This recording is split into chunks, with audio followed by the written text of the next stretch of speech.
This advanced piece of technology was designed to analyze a person's physical potential to see if they had what it takes to become a pseudo-awakener. However, there was one thing these tests couldn't determine: innate skills. A pseudo-awakener might be able to guess what their skills are and how to use them, but Trang Hon was different because one of his most valuable skills was clairvoyance. It allowed him to see through the abilities of any target. Not only that, Trang Hon had a secret that no one knew: he was a legendary player who had regressed back in time. Skills can be leveled up and rewards can be reclaimed. For now, Trang Hon hadn't done anything he regretted. The most important thing now was to adapt to his current body and skills. But man, look at these muscles. They're pretty pathetic. Well, he was only a middle schooler now, so it made sense that his body was a bit scrawny.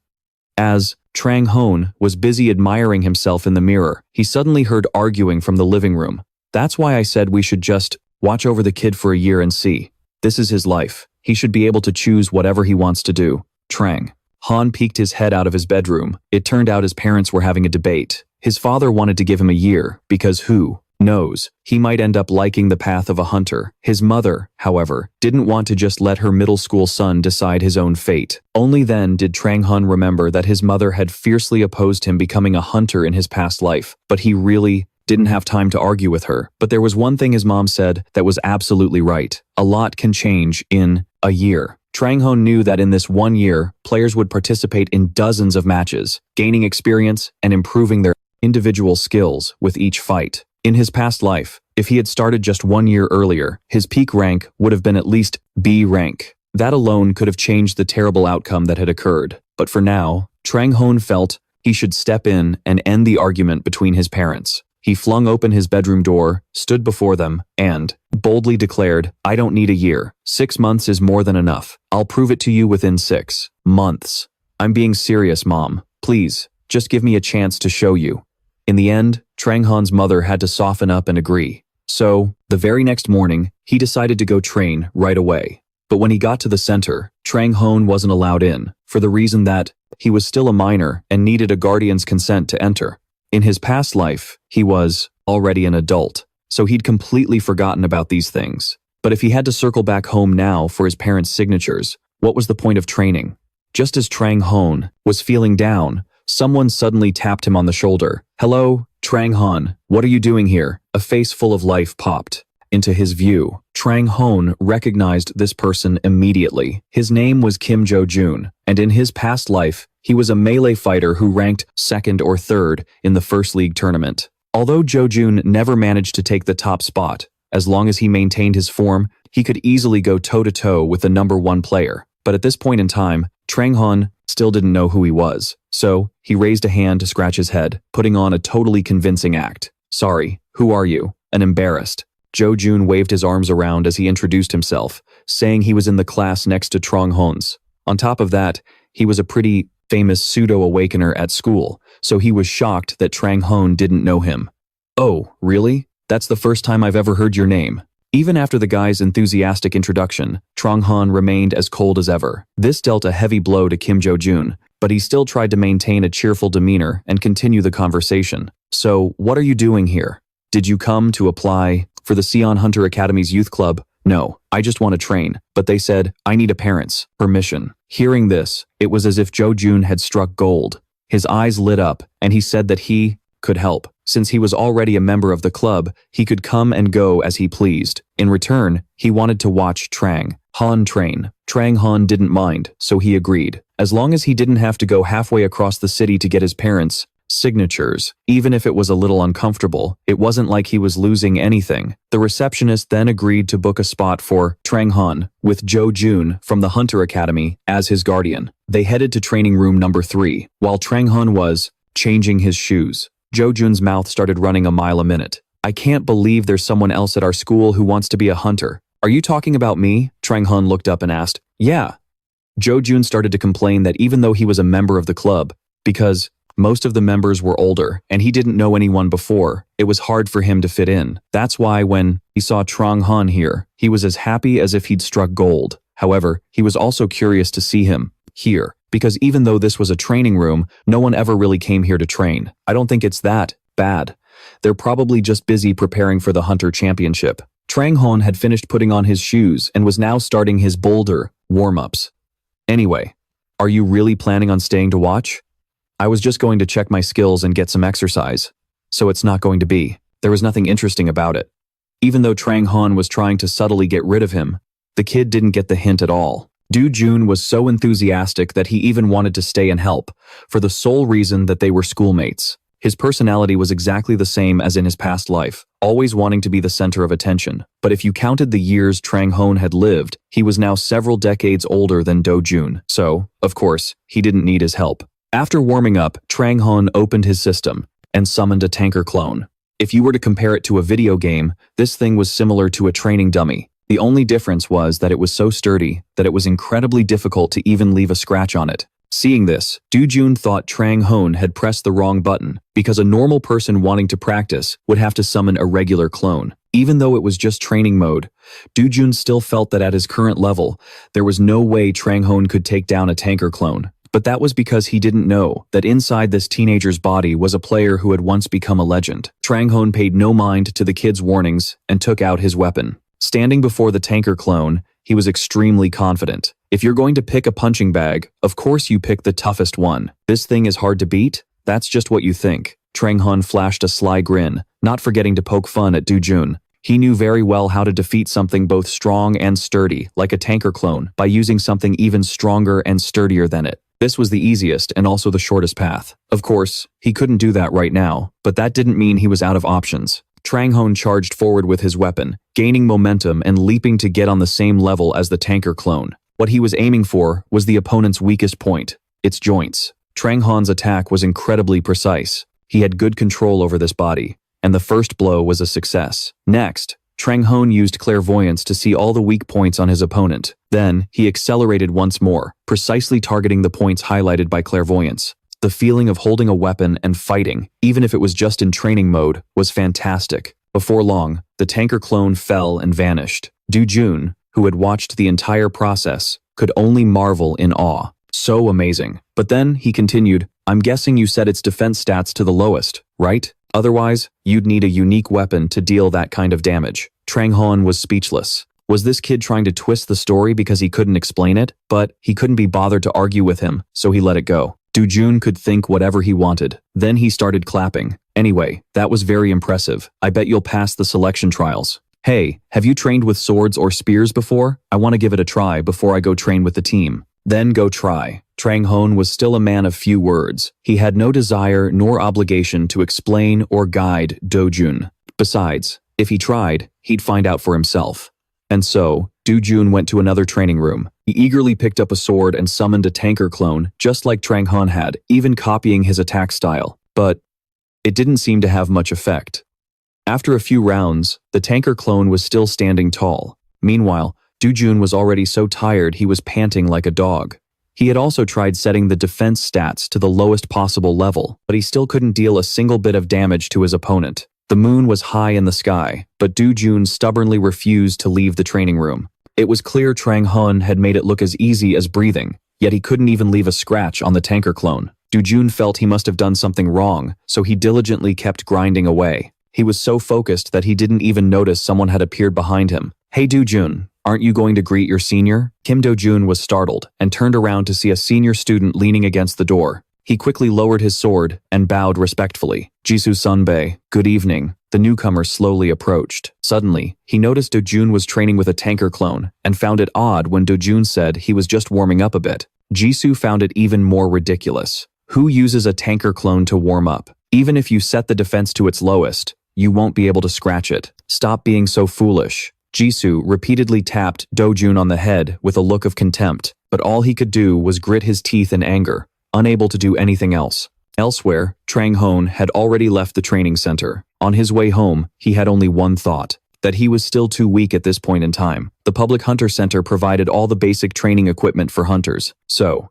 after Do-jun had left earlier, Trang Hon had tested his strength against the monsters he had fought in the Hunter Championship in his previous life, as well as the 3D AI Hunter feature, which was equivalent to a sparring match. He then came to the conclusion that he was still too weak because his clairvoyance was only at B rank, which meant he couldn't land any attacks. Trang Hon's physical stats were a bit higher than the average healthy person, but that still wasn't enough to satisfy him. Trang Hon felt he needed to train his body. If he wanted to get stronger, continuous training was the only way to overcome these issues. But Trang Hon didn't have enough time, as the Hunter Center was only open to club members in the evening. Besides, he couldn't just ask his parents to let him go out and train every single night. Trang Hon felt the best way was to find a place where he could train alone. Just then, he received a call from Kim Do-jun. "Are you on the train yet?" he asked. "What for?" Trang Hon replied indifferently. Do-jun said he wanted to treat him to dinner. Even though Trang Hon was indeed on the train, for some reason, he didn't refuse the offer. So, he got off at the nearest station and went to the restaurant Do-jun had sent him. "You've got a lot of money, huh?" As soon as he sat down, Trang Hon couldn't help but take a jab at him, but the carefree Do-jun didn't seem to mind in the slightest. He grinned from ear to ear. "You can't be a hunter if your family isn't rich. You know how it is." Actually, the kid wasn't wrong. The pseudo-awakening test and the price of a hunter's weapon alone were incredibly expensive, not to mention the costs of training, supplements, and countless other expenses. But for Do-jun to say he had a lot of money seemed like a bit of an exaggeration to Trang Honorable. He was exactly the same as in his past life, doing anything he could to get attention, and he knew that today's meal wasn't just a simple dinner between two friends. Before the food could even arrive, Trang Hon got straight to the point. "What do you want? I doubt you invited me to eat just because you think I can't afford my own dinner." Caught off guard, Do-jun seemed embarrassed. He admitted that the dinner was just an excuse. The truth was, he had something he wanted to ask.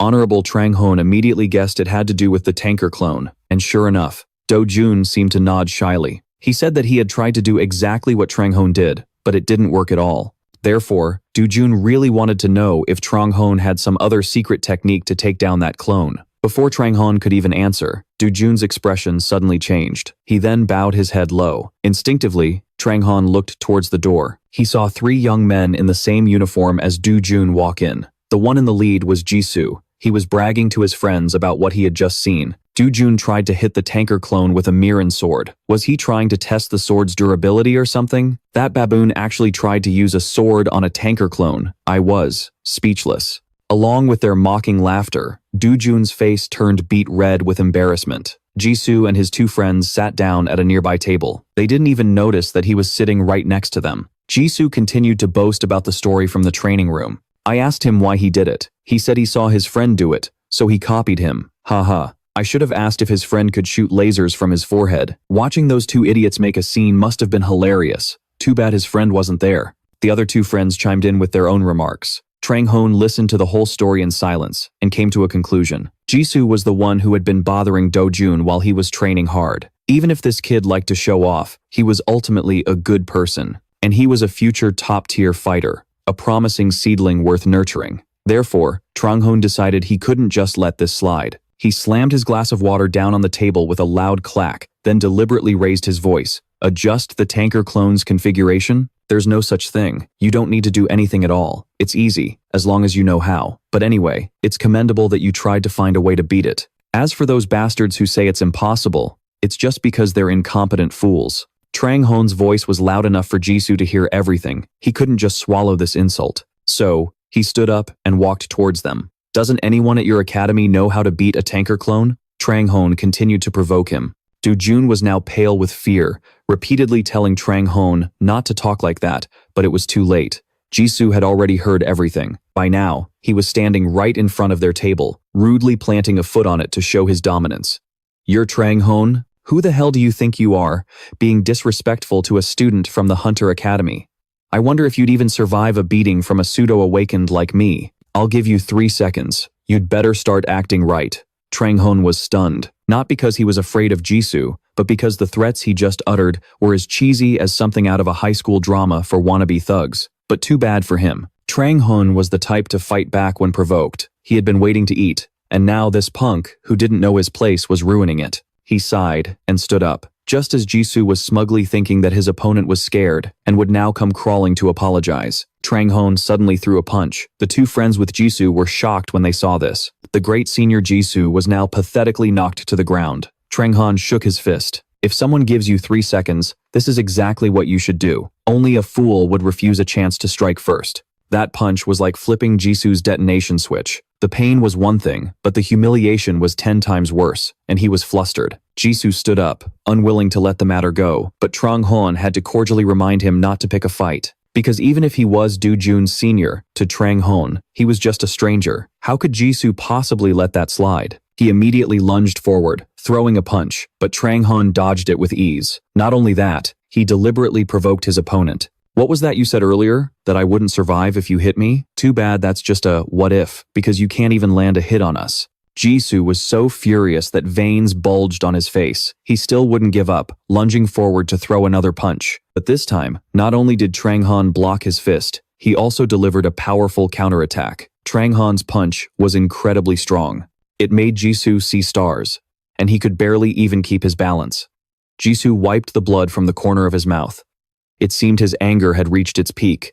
"You're dead." Jisoo suddenly broke into a twisted smile. Trang Hon felt a little startled, because his clairvoyance was warning him. This skill could sense danger and find weaknesses. With its help, Trang Hon successfully dodged his opponent's first skill-based attack. The ground where Jisoo struck was dented into a deep crater. This attack was packed with gravity. Normally, hunters shouldn't be fighting each other with their abilities out in the open like this. But it seemed Jisoo was completely blinded by rage and couldn't hold back any longer. Knowing his personality, Do-jun knew he couldn't be reasoned with, so he and the staff began evacuating the customers from inside the restaurant. Jisoo used his skill once again. This time, Trang Hon continued to just dodge the attacks, even though both his abilities and combat experience far surpassed his opponent's.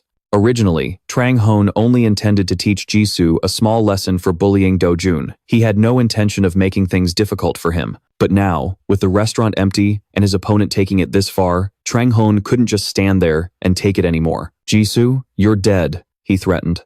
"I should be the one saying that," Jisoo replied as he activated his skill. He continued his assault. This time, Trang Hon leaped high into the air to dodge. After 3 consecutive attacks from his opponent, he realized that while he could dodge thanks to his clairvoyance, he couldn't close the distance with his opponent. Just then, Trang Hon saw a plate right under his foot. He quickly picked it up and then hurled it straight at Jisoo. Eager to show off, Jisoo used his gravity skill to make the whizzing plate stop dead in midair. He then put on a smug face, acting as if he were the best in the world. However, just as the plate in front of him fell, he was immediately hit in the face by another one. "You should probably try dodging," Trang Hon said as he casually threw another plate. Jisoo couldn't use his skill again like before, because after using a skill, you have to wait a moment before you can use it again. This is called a cooldown time. If you use skills without paying any attention to the cooldown, you'll leave yourself wide open to your enemy. For example, right now, Jisoo couldn't stop those plates, and Trang Hon's marksmanship was outstandingly brilliant. Every throw was incredibly accurate. After taking a face full of plates and being completely dazed, Jisoo finally didn't have to catch any more with his face. He wiped the leftover food from his cheek as he muttered curses. "Are you messing with me, you bastard?" But when he looked closely, Trang Hon was nowhere to be seen. Strange. He was just standing right in front of him. Jisoo didn't even have time to blink before he felt an explosion of pain in his lower abdomen. It turned out the plates were just a distraction. Taking advantage of it, Trang Hon had quickly closed the distance and punched him hard in the stomach. The pain was so intense that Jisoo's body swayed, unable to stand steady. He knew Trang Hon would attack again, but his opponent's speed was just too fast, appearing and disappearing like a ghost. He truly couldn't predict which direction the next blow would come from or where it would aim. Jisoo raised his hands to defend his stomach, but this time, Trang Hon had changed his target. He punched his opponent straight in the face. This went on several times, with Jisoo only able to stand there and take the blows. He was beaten by Trang Hon to the point where he couldn't tell which way was up, his face swelling up badly. Only then did Trang Hon feel his anger subside and stop his assault. However, despite being the victor, Trang Hon quickly realized a problem. The restaurant had been completely trashed because of their fight, although Jisoo had started it and was the first to cause damage. Trang Hon was the one who landed the first hit on his opponent. Now, the guy was lying unconscious on the floor. Meanwhile, he was perfectly fine, without a single scratch. Do-jun and Jisoo's 2 companions had already fled. Trang Hon really didn't know how to handle this. Suddenly, the sound of police sirens echoed. Desperate times called for desperate measures. Trang Hon had no other choice. He punched himself a few times, causing his face to quickly become bruised and red. Then, he propped Jisoo up and splashed a cup of water on him. Finally, he collapsed to the ground, right in Jisoo's line of sight. As Jisoo came to his senses and saw Trang Hon on the floor, he went ballistic. He had only one thought in his mind: revenge. So he raised his fist, but before Jisoo could even bring it down, Doo-jun rushed back in, flustered, with a police officer in tow. Jisoo was caught in that very position. He was grabbing Trang Hon by the collar and about to throw a punch, while the other young man got into character in a flash, covering his face with both hands. Looking utterly pathetic, he begged and pleaded, "Stop it. Please don't hit me anymore. Please." The situation looked so serious that the police officer even drew his gun. Trang Hon could hardly hide a cunning smile. It seemed his acting was really good enough to fool even the police. Jisoo was hauled off to the station, but Trang Hon was sure the guy wouldn't dare say a word, because he wouldn't want anyone to know he'd been defeated by a rookie. What's more, his use of the gravity skill was undeniable, which meant he had to take full responsibility for compensating the restaurant. Not long after, when he got to the training room, Trang Hon heard Do-jun talking about him. It seemed that after the brawl, Jisoo's situation was pretty tough. He was getting chewed out by the other members, and there was even a rumor that he'd been kicked out of the group. Justice had been served, and Trang Hon was extremely satisfied with the outcome. His relationship with Do-jun also gradually improved after that, and they often went to the training room together. Trang Hon no longer felt annoyed by Do-jun, wanting to learn from him. It's just that the difference in their stamina was simply too vast. Every day, Trang Hon trained his butt off almost non-stop, while Do-jun would train for a bit, and then sit down, panting heavily. Then, among Trang Hon's abilities, there was one called flowering that hadn't been activated yet. It allowed him to awaken a skill after accomplishing a noteworthy feat. Trang Hon never thought that taking down a scumbag like Jisoo would count as a feat, but sure enough, he received a new skill called Shout Out Attack. When Trang Hon shouted the name of the skill or the position he was aiming for before attacking, his power would increase. And importantly, his words didn't necessarily have to match his actions. For example, he could shout head but attack the legs, and it would be fine. Trang Hon had never been the type to be talkative during a fight, but if being talkative meant getting a power boost for his attacks, it didn't seem so bad. Trang Hon immediately put it to practice on the tanker clone. Before landing a blow, he shouted loudly, "Head!" And just like that, with a single strike, Trang Hon took down the very thing he had struggled with for half a day just to defeat a few days ago. Although this skill seemed a bit weird, and Trang Hon had never seen it appear in his previous life, it looked like it could be useful. During dinner that evening, Trang Hon's mother brought up the hunter selection competition. It was clear she wasn't too keen on her son walking down this path. However, Trang Hon seemed dead set on participating in the program, which made her very worried. The N16 program's official name was Next Generation Hunter, a show dedicated to discovering and training hunters with hidden potential. As of yesterday, Trang Hon had already successfully registered. But since it was a program broadcast on TV, the competition was also extremely high. His mother kept worrying, but Trang Hon was pretty chill because he knew the extent of his own talent.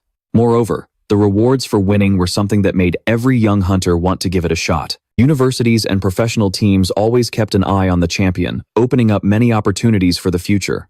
On top of that, the prize money was huge, and the producers would even craft a custom weapon for the champion. Trang Hon's mother was still very worried, but since her son seemed so determined, she had no other choice but to cook a few more delicious dishes to help him build up his strength. "All right, go on and eat, but don't come crying to me when you lose." Trang Hon just grinned, grabbing another piece of meat. How could he not know how fierce the competition was when he signed up? The organizers had already selected the most promising candidates from hunter championships in every country. But even so, there were still countless rewards for those who put on an outstanding performance, even if they didn't win the championship.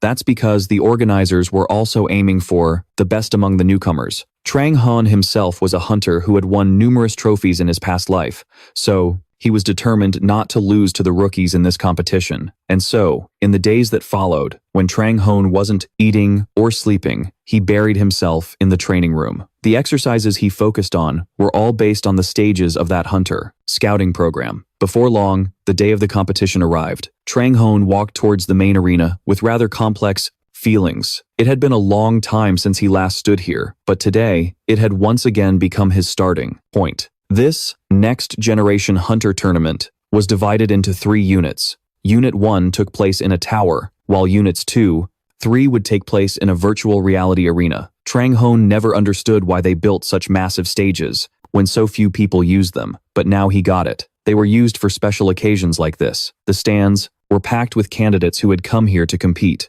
As Trang Hon glanced around, he saw several very familiar faces, like Younghan Gyeon, Yi Hyu, and Jang Min Seong. In his past life, he hadn't participated in this program, and in fact, it took place long before his debut, so Trang Hon didn't think he'd be able to meet them here. But surprisingly, there they were. There are a lot of promising people here. He has no idea who actually won this thing in his past life. But it doesn't matter. This time around, that trophy is going to be his.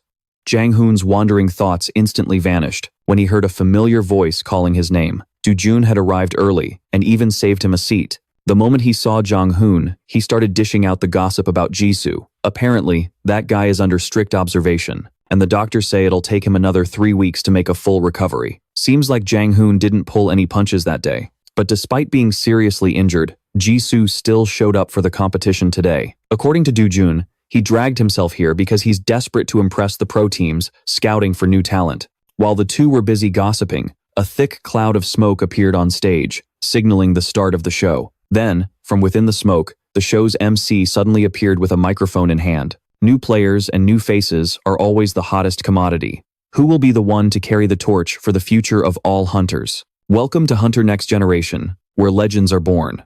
The show officially starts right now. The spotlights flooding the stage and the roar of the crowd created an absolutely incredible scene. Whether it was the MC's skill at hyping everyone up or just the show's natural popularity, the energy in the room was electric. Even Du-jun couldn't hide his excitement. According to the MC, every single person here today was a top-tier candidate who had defeated countless other hopefuls across the country, surviving an insane 2% acceptance rate to represent the new era of Korean hunters. Next up was the introduction of the judges, a panel of 3 for this year. First up was Jawara, a powerhouse from the Korean Hunter Federation and a 3-time national tournament champion. Next, Korea's finest international competitor, the runner-up of the World Hunter Championship, Lee Seok. And finally, a standout player on the Korean national team, Min Soo-hyo. Out of the 3, the one everyone was most excited to see seemed to be Lee Min-seok. And who could blame them? A young, handsome, and tall player with a stellar international record. What's not to love? Plus, everyone had heard he was busy competing overseas, so his appearance today was a huge surprise. Right now, Jang Hoon was still a complete nobody, but in his past life, both Lee Min-seok and Min Soo-hyo were his peers. Still, he was confident that in this life, none of them could ever surpass him, especially not when he had regressed with all his memories and experience intact. The competition quickly moved on to the most exciting part. As the MC began to announce the prizes, the grand prize winner would receive 500 million won, along with a custom weapon forged by the legendary Morris workshop. Even Jang Hoon was taken aback by this. He'd heard rumors about an exclusive weapon prize, but he never dreamed it would be sponsored by the Morris workshop. Even standard items from that forge are worth hundreds of millions of won, and a custom-made weapon is something only bestowed upon those deemed truly worthy. He couldn't believe the prize for a simple rookie talent search could be this extravagant. With such an incredible prize on the line, Jang Hoon's determination to win first place solidified into pure resolve. It wasn't just about the prize. Winning would help him reach the pinnacle of his past life's power far sooner than he'd planned. After the prize announcement, the show moved on to the main event. Jawara stepped forward on behalf of the judges to announce the first mission. This was also the most brutal elimination round because of the sheer number of contestants. And the first challenge was a survival game, set inside a dungeon where real hunters had once battled for their lives. The game would continue until only 20 contestants were left standing in the so-called Land of Lost Souls. On top of that, the top 5 contestants with the most eliminations would gain a significant advantage in the next round. As soon as Jawara declared the mission's start, the candidates vanished from their seats one by one. They were all transported into the challenge dungeon, the place Jawara called the Land of Lost Souls. Jang Hoon opened his eyes to find himself standing in the dungeon. In his previous life, this very place was used for the final round. As a result, he knew every nook and cranny of it like the back of his hand, including the dungeon's structure, its core mechanics, the ecosystem, and even the hidden dungeon within it. Jang Hoon was completely confident he could ace this challenge with high marks. The only question was, what should he do first? However, Jang Hoon was completely unaware that he was being watched like a hawk by Judge Jawara. Right now, She was observing him carefully on the live feed. Jawara was certain that inside the dungeon, Trang Hon wouldn't be able to find any more loopholes. After all, during the qualifiers, he had passed with ease, without showing off a single unique skill. Everyone else saw it as proof of Trang Hon's intelligence, but not Jawara. In this survival game, she and the other judges would finally see the truth. The judges could evaluate essential hunter skills such as combat prowess, adaptability, reconnaissance, and survival abilities. There would be absolutely no chance for an imposter. Jawara was extremely satisfied, crossing her legs and waiting leisurely. How will Trang Hon pass this test? The overall skill level of this batch is quite impressive, isn't it? That's right. And there's even a survival game. Senza Ara has gone to the trouble of preparing something interesting.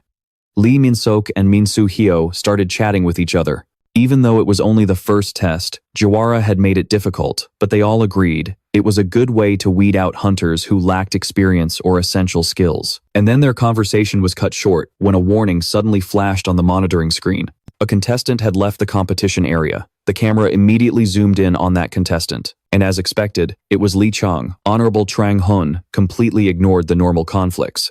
Instead, he headed straight for a secret door. When she saw him standing before that door, Jawara was so shocked she shot up from her seat. There was only one question in her mind. How did Trang Hon know about that place? Because behind that door was where the artifact of this land of souls was hidden. An artifact is a type of dungeon treasure, one that often appears in various forms. Sometimes, just by obtaining an artifact, a hunter could guarantee their victory. The important thing was, the dungeon used for this test had never been used as a stage before. Not even the members of Unit 1 knew anything about it, let alone a normal person. So why? Why did Trang Hon head straight here the moment he entered the dungeon? Jawara, of course, couldn't have guessed that Trang Hon was a time traveler. Therefore, she couldn't possibly comprehend the situation. Seeing her pale face, Lee Min-sok asked in a low voice, "Ara, what's going on?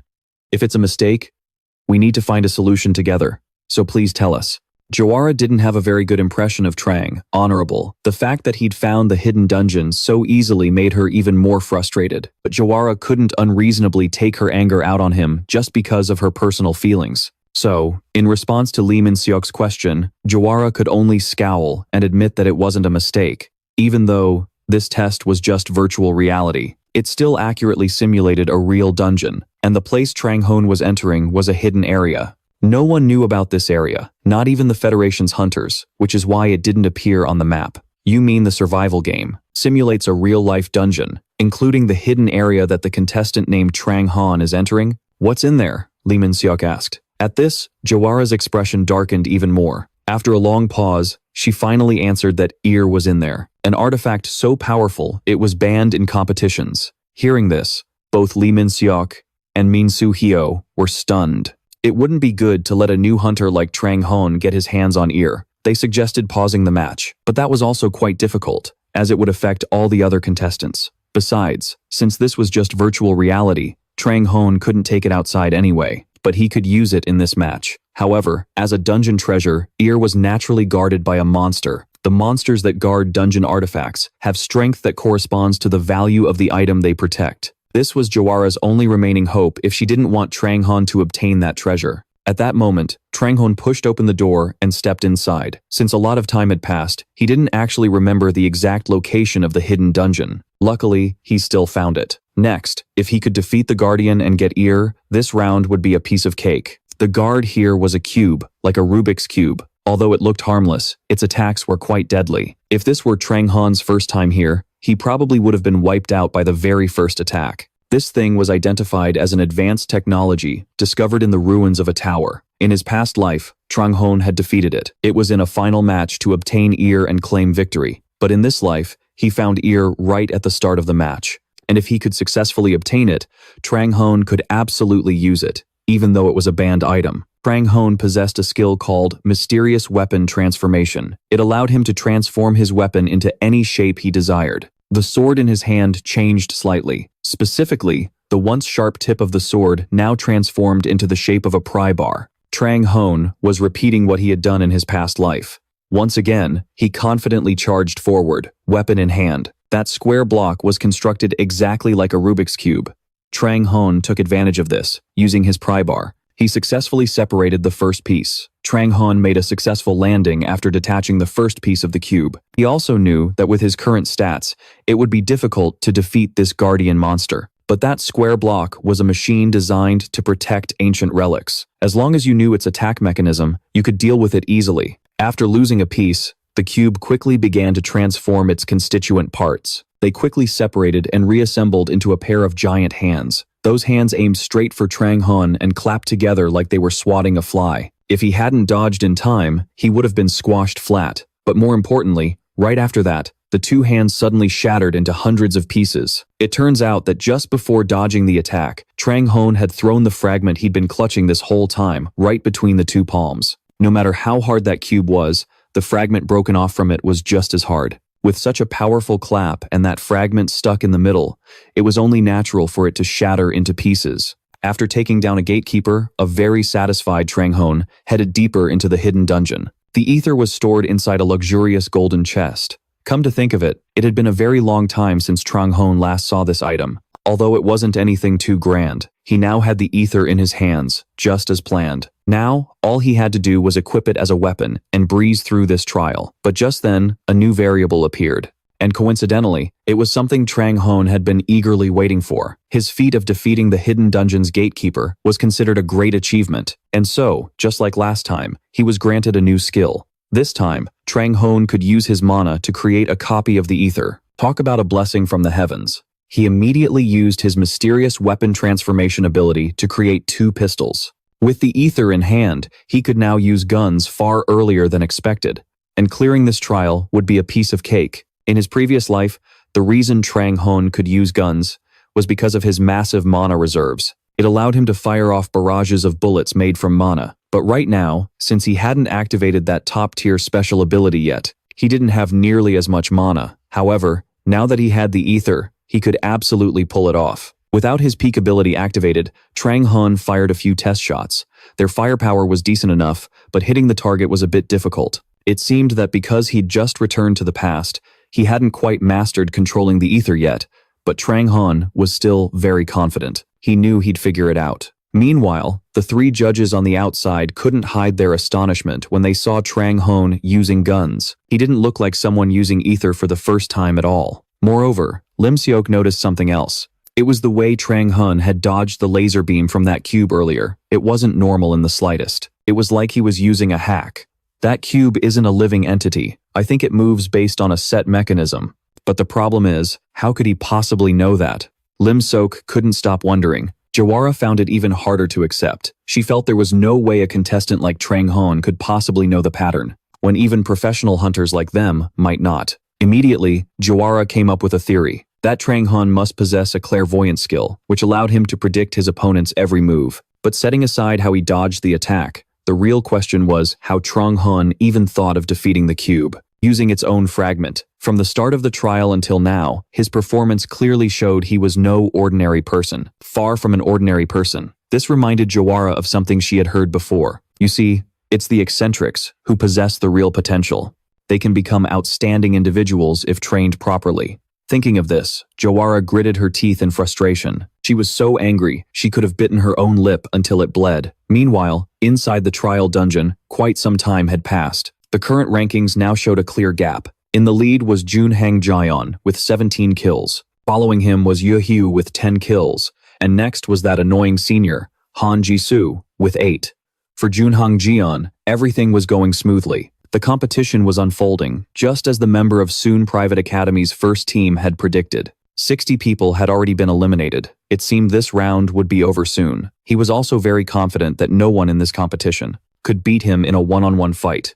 But then suddenly, Junhang Jian was startled by the sound of 3 consecutive gunshots. The culprit, of course, was Trang, Honorable. He had spent a considerable amount of time in the hidden dungeon and still had 0 kills. He checked the leaderboard. At this point, the only way to get first place was to eliminate all the remaining contestants. But Trang Hon wasn't that ambitious. After all, it was only the first round. He'd be happy enough with 5th place. Why go through the trouble of hunting everyone down? And so Trang Hon decided on a simple motto: eliminate whoever he comes across. And the first prey to immediately enter his sights was none other than that guy, Han Jisoo. At that moment, he was busy stalking another contestant, completely unaware that Trang Hon was right behind him. After locking onto his prey, Han Jisoo immediately activated his gravity skill, crushing his opponent until the spot where the person had just been standing turned into a large crater. He cheerfully whistled as he stepped out from his hiding spot, overjoyed. Before long, Han Jisoo jumped out of his skin when someone tapped him on the shoulder. So mischievous. Jisoo, how have you been?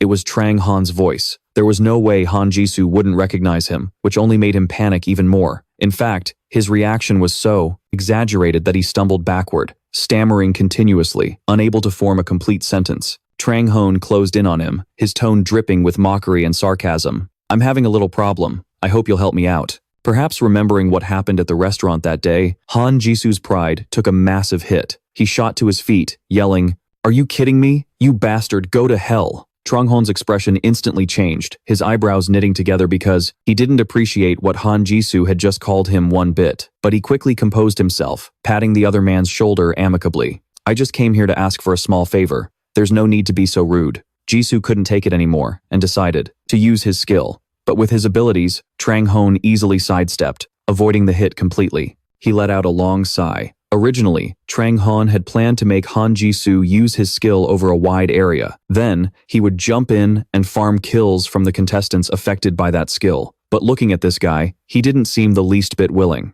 to cooperate or help him. Trang Hon considered just sending him on his way, but to save time for the round, it seemed better to force him to change his mind and help out instead. And so, just like at the restaurant, Trang Hon began to use his special move again, shouting out the name of his attack to teach Han Jisoo a lesson. After getting beaten to a pulp, Jisoo finally gave up trying to fight back. Only then did Trang Hon calmly state his request, which was that he wanted to cooperate. But upon hearing this, Han Jisoo nearly jumped out of his skin. There was no way in hell he would cooperate with an enemy like Trang Hon. Immediately pulled out his gun and nonchalantly fired a bullet that landed just a hand's breadth from Han Jisoo's foot as a warning. Then, he pressed the muzzle against the man's temple. Oh, you really won't cooperate? What a shame. I guess I'll have to eliminate you. Or, you could help me and live. Using a firearm was certainly more effective. Han Jisoo was clearly reluctant. But, in the end, he had to submit to Trang Honorable. His plan was a complete success, and they began their cooperation in an incredibly awkward atmosphere. But it was undeniable that with Han Jisoo's help, Trang Hon's kill farming speed skyrocketed. Having a firearm on hand really made everything easier.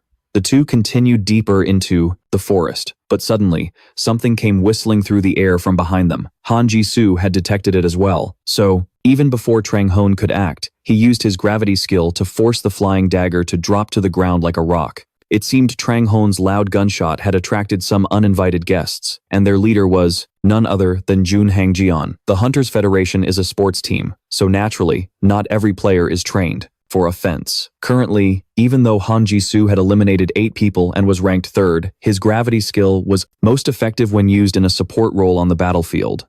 That's why, instead of killing him outright, Trang Hon wanted him to cooperate. The collaboration between this pair of bitter rivals had also piqued the interest of the judges watching from outside. Jisoo's performing quite well, isn't he? Do you think Trang Hon will end his streak? Lin Seok muttered. No way. If he wanted to eliminate him, he would have shot him from the start, Jo Ara said resentfully. To be fair, even though this girl had a bad prejudice against Trang Hon, she was quite sharp.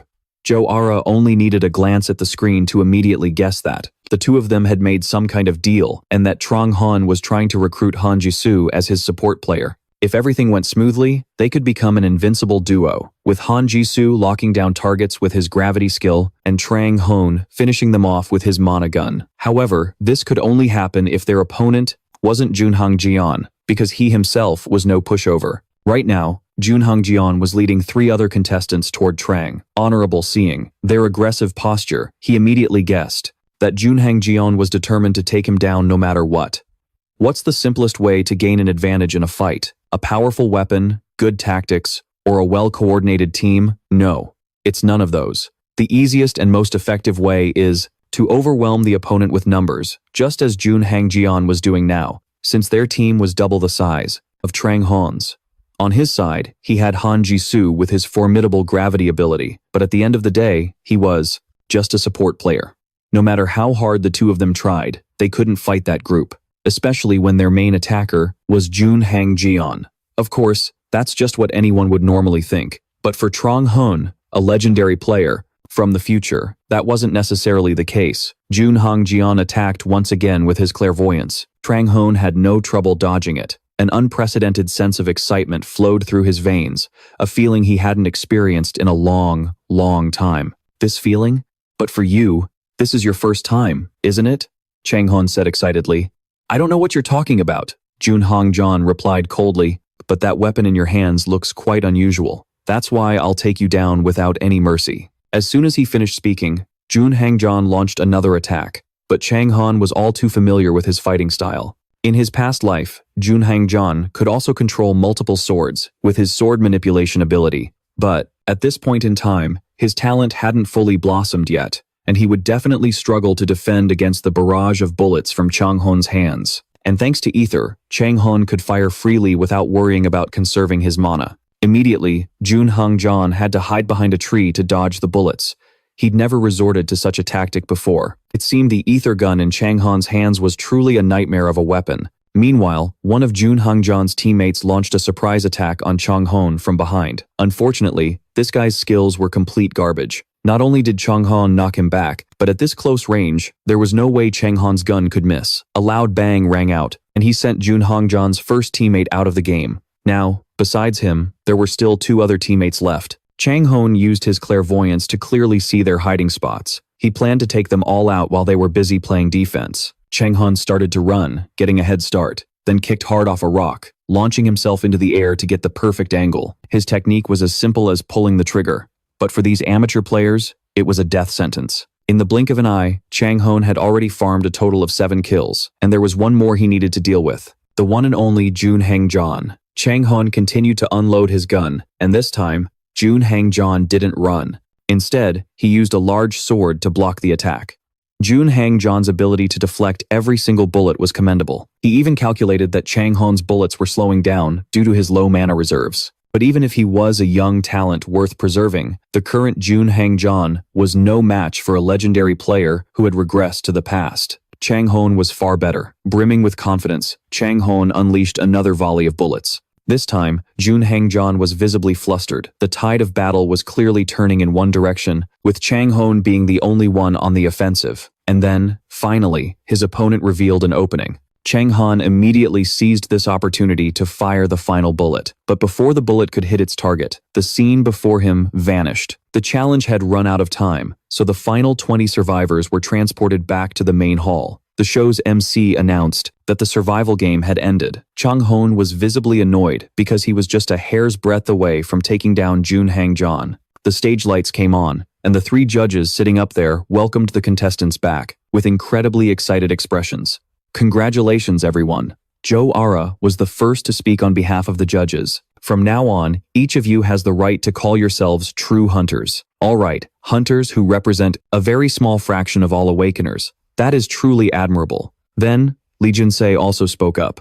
What is the fundamental purpose of a hunter? Some might say, it's to win battles. However, we hope that you, as well as ourselves, will be like the first generation of hunters, never forgetting the responsibility to protect humanity, always bravely stepping onto the front lines to venture into dungeons. I believe this survival game has given you a glimpse into what it means to be a hunter. The first round has ended, and details about the next mission will be revealed in 1 week. During that time, contestants are free to train to improve their own shortcomings. A state-of-the-art training room has been prepared by the organizers, and the contestants are free to use it. But to Trang Hon, these words went in one ear and out the other, because that final ranking board was a real eyesore. Basically, from the start, Trang Hon had aimed for just 5th place, which would have been fine, but now that he actually got 5th place, he wasn't very happy, especially since he was so close to eliminating Jun Hongjian. The only thing comforting him right now was that his ether ability awakening quest had been a great success. Just as the judge's speech ended, Du Jun rushed over and threw an arm around Trang Hon's shoulders. The two had become quite close now, so Trang Hon didn't really mind the gesture anymore. In contrast to Trang Hon's annoyance at seeing his 5th place rank, Du Jun seemed particularly excited. Hey, Trang Hon, I heard you ranked 5th, and you actually used a gun? Everyone's talking about you now. Dojun had also made it to the next round, but that didn't excite him as much as gossiping about how Trang Hon found the gun and how he used it. Before Trang Hon could even answer, a reporter suddenly walked up and informed him that he was about to be interviewed, though this wasn't his first time standing in front of the camera. But for the first time in this life, Trang Hon seemed quite tense, not even knowing where to look. The reporter's first question was why Trang Hon decided to join the Next Gen Hunters show, and without a second thought, he confidently answered that it was because he didn't see any other candidate more worthy than himself. Both the reporter and the cameraman seemed stunned by this answer, but after all, Trang Hon was just a 15-year-old boy, so a little arrogance was to be expected. The reporter then asked Trang Hon for his thoughts on the first round, but Trang Hon just gave a perfunctory reply. I think I could have done better, but I passed anyway. There's nothing too surprising. So you must have faced many other contestants in the match, right? Who do you consider a worthy opponent? The reporter was still trying to salvage the situation from Trang Hon's arrogant answers. None, not a single one. But Trang Hon continued to pour cold water on him. To be honest, he was a little worried about Junhong Jian, but to declare him a rival to watch out for on television was a bit much. The reporter was speechless and had to ask a question that seemed like a finishing blow. You sound very confident, so why did you only place fifth? If it were anyone else, they would have frozen up completely in this situation. However, this was Trang Hon, with his incredibly sharp tongue and a strong mentality forged in his past life. Once again, he answered clearly, if I dominated this show right from the start, what would be the fun in that? This time, the ones who were knocked out were the reporter and the cameraman. They felt that Trang Hon's ability to trash talk was completely out of their league, so they just tried to ask a few more questions before quickly ending the interview. After being let go, Trang Hon went to the cafeteria with Dojun, but Dojun was constantly sighing heavily. It turned out Trang Hon wasn't the only one called for an interview. All 20 contestants who passed the first round, including Dojun, were interviewed. However, during Dojun's interview, the reporter kept comparing him to Han Jisoo, which made him extremely uncomfortable, and he still couldn't stomach it. His reaction was understandable. After all, before Trang Hon stepped in, Han Jisoo used to bully Dojun regularly, and he wasn't the type to stand up for himself or talk back, a complete opposite to Trang Hon's sassy mouth. At that moment, wanting to end the interview, Dojun had boldly said that he didn't consider Han Jisoo a rival. The only rival he was looking forward to was Trang Honorable Wen. Dojun told him this. Trang Hon almost snorted rice out of his nose. Turns out this kid knew how to talk big to get an advantage. The two of them had trained together for so long. Dojun knew best what Trang Hon was capable of, and yet, he still dared to call him his rival. Just like Trang Hon, Dojun was also asked a few classic questions, like who he thought would be the winner. However, this time, his faith wasn't with his brother in arms. In Dojun's eyes, Trang Hon was very good, but the real monsters were Junhong Jian or Yu Hyu. After all, they were members of the Academy's first team. Have you ever seen them? You could say they're the aces of that team. I think they could play in the professional leagues without any trouble. Dojun started rambling on about those two, completely unaware that Junhong Jian was almost taken out by Trang Hon with a single shot in the first challenge. Trust me, if you saw them compete at the Academy, you'd think the same as me. They're completely on a different level than you. Dojun's last sentence really ticked Trang Hon off. He slammed his chopsticks down on the table, making a loud clack that forced the other to shut his mouth. Dojun, have you always thought that way? That they're on a completely different level than you? If you keep that mindset, you'll never accomplish anything. So you'd better get rid of that way of thinking. After saying that, Trang Hon took his food tray and left, leaving Dojun still stunned and sitting there. It seemed he had never seen Trang Hon scold him so seriously before and was still in culture shock. Trang Hon knew his words might have been a bit too harsh for a kid like Dojun, but he still had to say them so he could grow in the future. Talent is mostly the same in every aspect, differing only in degree, except for a very few exceptions, who are individuals that surpass everyone else, the ones who always aim for the very top. But those people can really be counted on one hand, and of course, Junhong Jian or Yu Hyu weren't among them. If Dojun already had such an inferiority complex just from seeing them, it would do him no good, especially at his developing age. Therefore, Trang Hon had to play the bad guy to give him the push he needed. After leaving the cafeteria, Trang Hon went to buy a cup of coffee to prepare for his training session. Suddenly, someone slapped him hard on the shoulder from behind. Trang Hon thought it was Dojun chasing after him, but when he turned around, he saw a young man with a completely unfamiliar face, grinning from ear to ear. He greeted me, and behind him stood Jun Hang-jon, looking completely devastated. The guy introduced himself as Jin Hanan, and before Trang Hon could say a word, he started rattling off questions like a machine gun. I heard you fought Hang-jon in the first round. How was it? He's a tough one, isn't he? I fight him all the time at the academy and haven't won a single time. But it looks like you gave him a run for his money at the end. I've never seen anyone our age stand up to Hang-jon like that. You're seriously good. I'm talking a little too much, aren't I? What's your name? He really does talk a lot, Trang Hon thought to himself, before briefly giving his name and shooting Jin Hanan a suspicious look. What do you want? Jin Hanan seemed to ignore the scrutinizing gaze and just kept chattering on. He explained that after the first challenge ended, Jun Hang-jon was super salty about what happened with Trang Honorable. It seemed that was precisely why. Jin Hanan was so interested in Trang Hon, but Jun Hang-jon wasn't about to give him a chance to badmouth him any further, directly, grabbing Jin Hanan by the collar and dragging him away. Before Trang Hon could even figure out what was going on, the two of them had already bounced. It seems they both came from the academy. They bicker on the outside but actually get along pretty well. While the two hadn't completely left yet, Trang Hon used his inspection skill to gather information on them. Jun Hang-jon currently possessed the S-rank ability Sword Control and the A-rank ability Acceleration. His physical stats were Strength at 8.3, Reflexes at 7.3, Agility at 6.6, Stamina at 7.6, and Recovery at 7.6. The other one, Jinan, had a single ability, B+ rank, Physical Strength. His physical stats were 9.3 in Strength, 8.3 in Reflexes, 6.3 in Agility, 6.3 in Stamina, and 6.3 in Recovery. Compared to Jun Hang-jon, Jinan's stats were a bit lower, but they were still way higher than Trang Hon's because he hadn't activated his peak level yet. Some of their stats were over 50% higher than his, and in some cases, even double.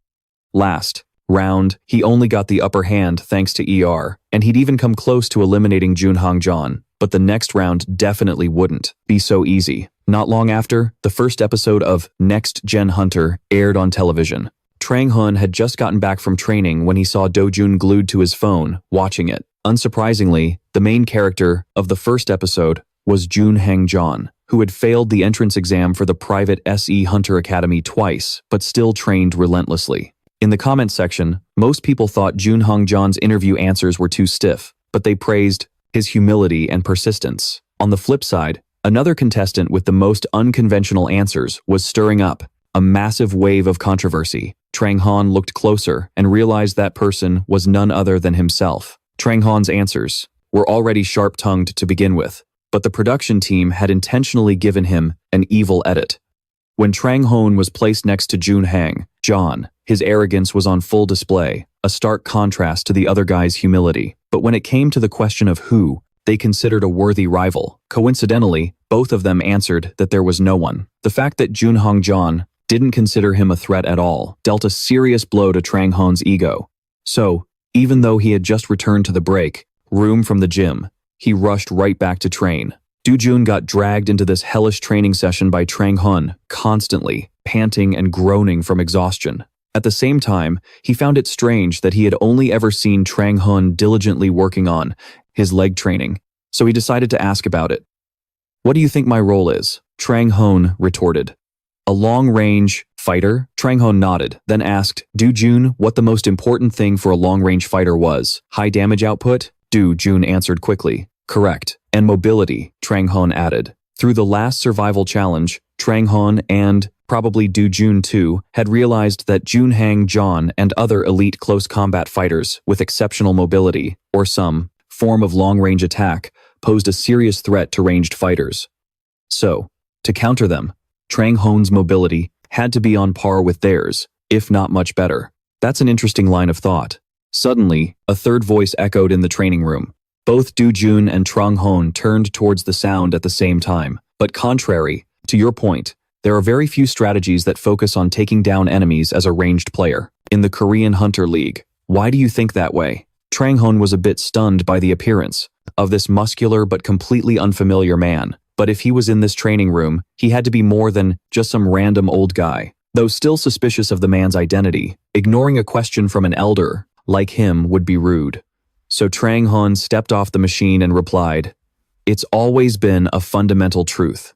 If you look at how teams compete against England's ECG or France's AL, it's easy to see they always prioritize taking out the ranged fighters first. In other words, everything depends entirely on the opponent's ranged fighter. Those reasons are more than enough for me to focus on my leg training." The man stared intently at Trang Hon, then suddenly burst out laughing and walked closer. "So, are you saying that having the skills of a ranged fighter would make you a priority target for the opposing team's melee fighters? What an interesting and bold thought." The man laughed even louder and clapped his hands, but then his expression suddenly changed. A complete 180. He became extremely serious and warned Trang Hon that overconfidence is one of the main reasons for failure. That was wisdom he had gained from his many years on the battlefield. Then, the man turned and left, but not before reminding Trang Hon that he would be watching him closely. After the heavy door of the training room slammed shut, Du Jun shrugged and asked, "What was that all about? Who was that old guy?" Trang Hon shook his head. Even he had never met this man in his previous life. But no matter who he was, if he said he'd be watching him, then he would have to prove that what he said was completely valid. So, Trang Hon quickly pushed the recent conversation out of his mind to return to his leg exercises for mobility training. But he had no idea that the old man he had just met was the first-generation president of the Hunter Association, Lunch. After returning to his office, Lunch changed into a sharp suit. Ever since coming back from the training room, Lunch couldn't stop thinking about Trang Honorable. Seeing his secretary in the room, Lunch suddenly felt the urge to ask him what he thought was the most important thing for a ranged player. The man thought for a few seconds, then said that the most important things were support skills and firepower. As expected, a completely different answer from that boy's. Wrong. Lunch clicked his tongue, confusing the young man. Then is it accuracy? There are many important factors for a ranged fighter, but even the strongest firepower becomes useless with poor accuracy. So accuracy is, that's enough. Lunch bluntly cut off his assistant. He closed his eyes and leaned his head back in his chair, recalling his younger days. Back then, Lunch also had a teammate. He had focused solely on leg training, just like Trang Hon was now, and at that time, he had asked the same question Du Jun just did. "Hey, why are you always training your legs? You're just going to use mana anyway." Gunte, the most important thing for a ranged fighter is their legs. Back then, Lunch didn't understand what his friend was saying. The man explained that, in every battle against monsters, ranged fighters were always targeted first, because even monsters knew their weakness was close-quarters combat. Therefore, ranged fighters like archers always had to move after their first shot. In fact, they had to move constantly and never give away their position. Those were things that melee hunters could hardly understand. Many years had passed, and today, Lunch suddenly heard the exact same words his old friend had spoken, but from the mouth of a young boy. What Trang Hon said was absolutely right. Ranged fighters desperately need mobility. This could also be applied to the Hunter League, though certainly not in the current state of the Korean Hunter League, because most of the country's best hunters had already passed on. However, in higher-tier leagues, especially the World Championships, this would definitely hold true. Even though Trang Hon was only in a minor league, he was already training his mobility so diligently. It proved that even before participating in the official Hunter League, he was already thinking about the international stage. What a truly noteworthy young man. Even Lunch couldn't tell if what radiated from him was foolish arrogance or true confidence. Meanwhile, Trang Hon was still training diligently to increase his physical stats. Compared to his previous life, his growth rate was much faster. This was an incredibly positive sign. It was probably because Apex hadn't been activated yet, so his stats were still growing continuously. Once activated, his stats would increase massively. This would create immense power, but afterward, they would be capped at a certain limit. Therefore, in this life, Trang Hon absolutely could not rush to activate Apex early. He could only train hard to slowly increase his stats. "Hey, Du Jun," suddenly interrupted Trang Hon's train of thought. "What are you planning to do after training? Could you give me some tips?" Du Jun's physique was already good from his training at the academy. Therefore, Trang Hon felt he didn't necessarily need to train to death like he did. "Tips? I don't know much about you yet, so I can't really think of anything solid." Trang Hon shrugged, then made a suggestion. He wanted Du Jun to fight him. Although he already knew he would win, Trang Hon wanted to see where Du Jun's current abilities were at. As they entered the practice match, Trang Hon chose a sword as his weapon. Du Jun had never seen him use a sword before, so he seemed very surprised. "Wait, you know how to use a sword?" "A little," Trang Hon replied as he caressed the blade in his hand. Jun secretly breathed a sigh of relief when he saw Trang Hon's amateurish way of holding the sword. He was afraid he'd use a gun. If that were the case, he'd have absolutely no chance of winning, but in a sword fight, Jun was pretty confident he wouldn't lose. He raised the sword in his hand, but it was Trang Hon who took the initiative and attacked first. The clang of alloy steel meeting alloy steel rang out. Clashing fiercely in the training room, Jun managed to raise his sword to block Trang Hon's strike, but his hands immediately began to tremble. The pressure from his opponent was immense. He was even knocked backward. Jun was utterly bewildered. His eyes were glued to the sword in Trang Hon's hand. It was clearly just an ordinary sword. And yet, he couldn't fight back. Could this really be the difference in their skill levels? While Jun was still reeling from shock and confusion, Trang Hon used his mysterious weapon transformation ability, shifting his sword into a long spear. The spear shot forward, and Trang Hon easily shattered Jun's guard, sending him staggering backward. I can't keep up with him, but he reads me so easily. Damn it. Sparks of electricity crackled from the weapon in Trang Hon's hand. Jun furrowed his brow, on guard. What now? The next second, the weapon suddenly grew 10 times larger, leaving him stunned. A great sword. Trang Hon brought it crashing down on Jun. He was frozen in shock. How am I supposed to beat that? With a loud crash, Jun fell to the training room floor, defeated, his sword skittering away. Trang Hon asked him, "Well?" Jun looked up. Trang Hon smiled faintly. "What do you think of your opponent?" Sitting numbly on the floor, Jun reluctantly answered, "Yeah, you're a little better than me." Trang Hon looked surprised. "A little? Come on, I just wiped the floor with you." Jun froze. "Huh?" He observed Trang Hon closely. He didn't look like he was joking. Jun bit his lip, unable to accept it. Why am I weaker than him? Am I really that untalented? As he was spiraling into self-doubt, Trang Hon suddenly asked, "Do you know why you lost?" The weapon in Trang Hon's hand began to glow again. He pointed it straight at Jun. "Because you're on the wrong path." Trang Hon began to patiently enlighten Jun. "This is the sword you use. Now, let's look at your strengths. Your acceleration skill is surprisingly good, and your ability to make split-second decisions is also excellent. So, how do you leverage those advantages with a longsword?" Trang Hon stated, "The answer is, you can't. What if you switch to a lighter sword designed for quick strikes? A rapier, for instance." Jun repeated unconsciously, "A rapier?" "That's right," he replied. With that, Trang Hon stepped forward to demonstrate. He raised the sword by its hilt and thrust it directly forward. The movement looked simple, yet it was backed by flexible and resilient strength. He explained, as he demonstrated, "Combine that with your existing acceleration skill. You can overwhelm your opponent with a barrage of fast attacks." Jun watched intently, as if a whole new world was opening up before him. Jun's mind raced. Can I really do that? After they were done, the two left the training room. Trang Hon asked Jun, "So, what do you think?" Jun replied, "I'm not sure, but I've got a few ideas now." Just then, a contemptuous voice cut in from ahead. Feeling pretty smug after beating the weakest kid in the academy, a boy stood ahead, hands in his pockets, having watched their entire match on a monitor. Trang Hon was surprised. He watched the whole thing. The moment the guy turned his head, even just showing his profile, he radiated pure arrogance. This guy clearly doesn't like me, Trang Hon thought. He's looking for a fight. He smirked. And I'm not the type to let things like this slide. Trang Hon turned to Jin Sung with a provocative remark. I wonder if you could even handle that weakling yourself? The guy strode aggressively toward Trang, honorable. Huh? What did you just say to me? Unfazed, Trang Hon spoke louder. You heard me. He gave a smile that was a mix of arrogance and disdain. His eyes were utterly mocking, practically begging for a fight. Got a problem? Then let's throw down. Or are you scared? Jin Sung exploded in anger.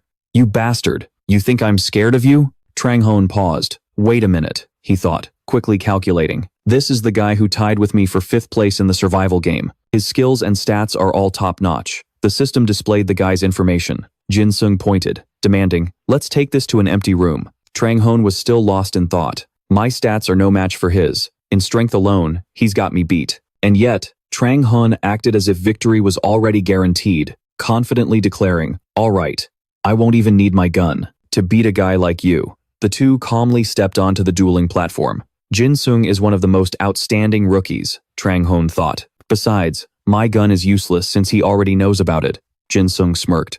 Ready to start? A sword materialized in Trang Hon's hand. Let's do this, he said with excitement, even as he thought. There's a real chance I could lose this. Trang Hon charged forward, aiming for the first strike. But there's no way I'm backing down. With lightning-fast reflexes, Jin Sung leaned back, dodging the attack by a mere inch. Without missing a beat, he flipped backward into the air, swinging his arm mid-rotation. A volley of razor-sharp daggers sliced through the air toward his opponent. Trang Hon calmly deflected them with his sword. So, he's a mid-range fighter. The plan is to pressure him up close, and not give him a chance to retaliate. Jin Sung curled his lip into a cold smile as the thrown daggers suddenly changed direction, swarming in to attack from all sides. They were aimed at Trang Hon's unguarded back. By the time he sensed the danger, it was too late. I can't dodge this in time, he thought. However, just before they could make contact, the daggers were repelled as if by an invisible shield protecting him. Trang Hon let out a silent sigh of relief. Thank God for this top-tier armor, or I'd be done for. It looks like he's going to keep trying to maintain his distance. He's closing the distance and throwing a dagger at me. How should I deal with this? Jin Sung retrieves the weapon by activating his control skill. He frowns. I really thought that would hit. He deflected it. He must have some kind of special skill up his sleeve. Trang Hon materializes a dagger. Jin Sung scoffs. Just one dagger? He waves his hand victoriously, thinking it'll be too easy to stop with his control skill. As the dagger flies towards him, Jin Sung indeed stops it with his control. Trang Hon immediately uses supervision. I knew you'd do that. He reveals 3 other daggers that he had been hiding the entire time. The 3 daggers fly forward in quick succession. The first dagger was just a decoy for the real attack from the remaining ones. Jin Sung's brow furrows as he frantically uses his control skill. He stops all the daggers, holding them suspended in midair. Trang Hon is slightly surprised. He can handle 4 of them with that control skill. However, he can't use that skill on multiple targets in such a short amount of time. The force Jin Sung was using to control the daggers begins to tremble. Trang Hon deduces, this means he'll fall to the last dagger. It was set up to strike him while he was busy focusing on the other targets. Just as he thinks this, one dagger breaks free, and it heads straight for Jin Sung's face. Busy restraining the other daggers, Jin Sung can only shut his eyes in panic. A sound rings out, declaring Trang Hon the winner. Scene change. No is watching the match on a monitor. Suddenly, someone speaks up. Is this the person you predicted would win this season? He asks the other man back. What do you think? The blonde man pushes up his glasses, his pupils activating analytical vision. The blonde man uses his analytical vision to assess Jang Honorable. He has good strategic awareness and was clever to hide the other 3 daggers. Not to mention his stats aren't even that high. The man muses, I see. He then asks Minseop, you know something about this kid, don't you? Don't play dumb. Tell me what his skill is. There's no way he could have come up with that strategy without knowing about his opponent's control skill. Minseop calmly explains, in my opinion, he possesses something similar to analytical vision, like you, or the first-generation hunter, Kim, the Fool Siu. Because analytical vision is an ultra-rare skill, there are only 2 recorded cases of it. The man is surprised. You have such high expectations for him just because he predicted his opponent's skill? No replies, I think we might be underestimating him. After observing Trang Hon for some time, he had come to a conclusion. He knew the location of the hidden dungeon in the survival game, and in the preliminary round, he only targeted the clone's integrated circuits. If he debuted in the first league, everyone would probably think he was the reincarnation of the legend, Kim the Fool Siu. Suddenly, Minseop turns and asks the man, so, do you want him? The man replies, yes. But in reality, the man frowns. Analytical vision can see stats, but it can't see their skills. But that kid, Trang Hon, he knew his opponent's skill and came up with a strategy to win. The moment Trang Hon threw that dagger was seared into the man's mind. He asks Minseop, has his team been decided yet? He chuckles, oh, you like him that much? But unfortunately, the teams sponsoring the program get priority picks. The man grits his teeth, determined. I have to find a way to recruit him. Scene change. The training room is filled with clattering sounds. Trang Hon sits exhausted. I really don't get it. He stares at the system window in front of him. Peak of E-rank awakening. He thinks, what's the mechanism for the peak evaluation? But I'm not in a rush to figure it out. After training with his sword for a while, Dojun is panting heavily. He enthusiastically points his sword at him. Now I can finally beat you. Trang Hon coldly walks past him. Stop joking. Dojun says, hey, come on. I've improved a lot. You saw it. His eyes are filled with joy as he cherishes the sword in his hands. My swordsmanship has never been this sharp. Trang Hon thinks to himself. He's gotten a lot stronger after following my advice. He smirks slightly, but he's still a long way from being a match for me. Seeing him leave, Dojun hastily runs after him. Hey, wait for me! The two of them, one walking and one chasing, move down the hallway. In the camera room, the entire scene is being recorded. Not just that camera, but many others were placed all around, observing everything. As the people were sitting there, the door to the room opened. Trang Hon and Do-jun enter, unsure of why they've been summoned. They sit down together. Are they going to teach us something? A moment later, Ara, Suhi, and a third person enter the class one by one. They stand on a high platform, and Ara speaks first. "Hello everyone," she says. "You all enjoyed your week of rest, didn't you? Or should I say, a week of training. Some of you used it effectively, and for others, perhaps less so." Ara puts her hands on her hips, but regardless, I believe you all still have much to learn. Now, it was Minseop's turn. He calmly makes an important announcement. Every one of you here is a budding talent, full of potential, but there is still a significant gap between you and a professional hunter. The door suddenly swings open. That is why we have assembled a team of mentors for you. A pair of feet steps onto the platform. Minseop introduces the three newcomers. All three of them have previously competed in the first league. With equally noteworthy victories or achievements, will be responsible for both guiding and evaluating you. Among these instructors was a man with an incredibly fierce and stern expression. Nice emphasized that these instructors will train you in your assigned roles, and your performance will be evaluated in a 3 versus 3 mini-hunter tournament format. The moment he finished speaking, a chill ran down Trang Hon's spine from below. It wasn't hard to see that those around him were trembling just like he was. Mana manipulation. It's enough to pressure all 20 people here. Not bad. The strict advisor from before looked on with disgust and introduced himself. "I am Lee Song-jin, and I will be training the close combat fighters. I lack patience for those who show no resilience or for the arrogant." Lee Song-jin took a breath.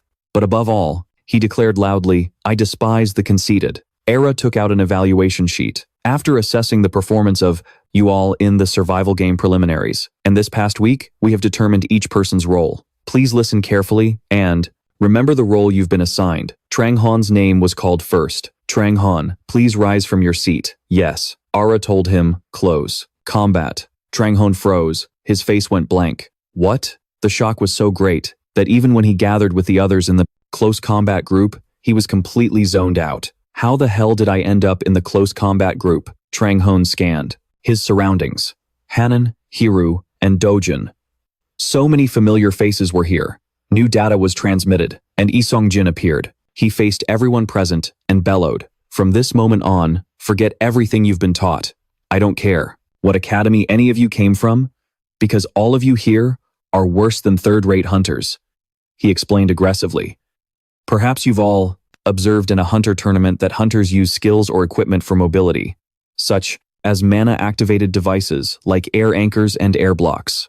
While you're all struggling against each other on the ground, third-rate hunters have already adapted to aerial combat. A few mechanics of the weapons Lee Song-jin mentioned flashed through Trang Hon's mind. Mana-activated devices that allow hunters to engage in more dynamic and flashy battles. He said, "I will teach you how to use air anchors and air blocks. Any close combat fighter who can't use them is useless," Lee Song-jin yelled. "Now, begin." Immediately after, someone was already screaming as a wire got tangled around their leg, leaving them dangling helplessly in the air. Trang Hon, however, wasn't scared. Everyone struggles the first time they try. He placed one foot on it. "I once used this so skillfully, it felt like a part of my own body." His eyes lit up with excitement, as if he were about to play with the wires. "Let's see if I still have the muscle memory." Just as Trang Hon was getting extremely excited, a sound caught his attention. Lee Song-jin was screaming at someone who had failed and was collapsed on the ground. "Are these the future superstars of the Korean hunter scene? Is this all you've got? Get up, now." He then turned to criticize another person tangled in wires, dangling in the air. There's a reason they call the third league the graveyard. For rookies, it's the perfect trap for useless fools like you, who can't even use air anchors and air blocks. Trang Hon watched Lee Song-jin and couldn't help but grumble. "Geez, he's so loud, I can't concentrate." He suddenly looked up and happened to spot Do-jun struggling, just like the others. Do-jun isn't doing so well, either. Trang Hon silently pouted. "Well, of course. How is anyone supposed to know what to do when he doesn't teach them anything?" He waved at Do-jun. "Hey, Do-jun, you're doing it wrong. Get down here." His words made Do-jun look bewildered, and he jumped down to the ground. Trang Hon asked curiously, "Aren't you going to practice? He said he's going to test us." Trang Hon replied, "Worry about yourself first. At this rate, when will you ever get it right?" Dojun asked back. Then what do you want me to do? Trang Hon demonstrated, making a mana wire float over his hand as he explained to Dojun. First, you have to decide on the length of the mana wire, then maintain a stable flow of mana. If you don't, the wire's length will change. That's why you're losing your balance. He pointed to Dojun's ribs. Also, focus on your center of gravity when you're in the air. Your core will act as that center. The core is the group of core muscles of the body located in the center of the body, the abdomen, hips, and lower back. These muscles work together to keep the spine stable and the cower-fording body upright. The moment the anchor appeared, Trang Hon frowned. Focusing his energy into the wire, he swung gracefully through the air for a few skilled loops. Trang Hon landed and turned his head to tell Dojun, like this, it's easier to avoid falling or moving your body. Remember to always pay attention to your mana flow. First, focus on keeping it continuous. After witnessing that display, Dojun's eyes were now sparkling. He nodded attentively to every word Trang Hon said, like a puppy wagging its tail. He slowly pulled the wire, repeating, use the core as the center of gravity and maintain a continuous flow of mana. The anchor shot out, hooking onto the wall. Dojun stood below, holding onto the wire. Finally, just like Trang Hon, he was able to swing smoothly. For a full loop in the air, Dojun jumped to the ground, gleefully showing off to Trang Hon. Did you see that? I did it. I was a genius once, Trang Hon said, sounding a bit helpless. Yeah. Just then, a voice cut them off. Hey, you two, Seongjin shouted angrily. Are you two chatting? Did you come here to play? He even pointed right in their faces. It looks like you two have no intention of training. What's your name? Trang Hon replied nonchalantly. Chang Honorable. You think he wants to discipline us? All right then. Hearing this, Seongjin's brow furrowed, forming a fierce wrinkle on his forehead. He gritted his teeth in fury. Very well, Chang Honorable. You're just taking it easy because you're confident in your abilities, aren't you? He said. Yes, that's right. He calculated in his head that he could have just apologized and moved on. But I'm curious how they're going to test us. He chuckled softly. Besides, if you include my past life, I'm his senior, and a senior's duty is to discipline his juniors. Seongjin turned away in a huff. I believe I've given you all too much time. We will begin the test. Everyone, get ready. Scene change. While Min-seok was checking the list, he suddenly noticed a familiar name. Why is he on this list? Ara said. Who? You mean Trang Hon? Min-seok nodded. Yeah. Resting his chin on his hand, he wondered. He's in the long-range combat team? Are you sure you didn't make a mistake? Ara, looking displeased, stated bluntly, he can also use close combat weapons, so he'll be fine. More importantly, he's far too arrogant. That's why I placed him in the close combat group, which Songjin is in charge of. This attitude made Min-seok break out in a cold sweat. He said to her, let me get this straight. You're planning to discipline an arrogant rookie by having him go up against a first-rate hunter? Ara lowered the list in her hand. My decision is final. Besides, education is one of the main objectives of this program. I believe what I'm doing is right. Ara was determined to have him give that arrogant rookie a reality check. On the other side, Seongjin gathered the group and gave them the assignment. The test is to retrieve that anchor up there. Begin. He narrowed his eyes, deliberately throwing a sarcastic remark towards Chang. Honorable, I hope that trainee who's so confident he's become lazy will prove himself. Otherwise, he doesn't deserve to be a hunter. Hearing this, he let out a smirk. They want to use this test to get rid of me? Trang Hon calmly replied, of course, but what if I succeed? The instructor put his hands on his hips and declared aggressively, you'll have complete freedom to do whatever you want in my class. Seongjin smirked triumphantly. And only if you succeed. He thought it was impossible. He had placed that anchor 100 meters above the ground. That's an impossible height for someone using an air anchor for the first time. In fact, even an intermediate-level user couldn't reach it. Songjin glanced at the others, struggling to practice with the rope. See? Suddenly, a sword flashed with light.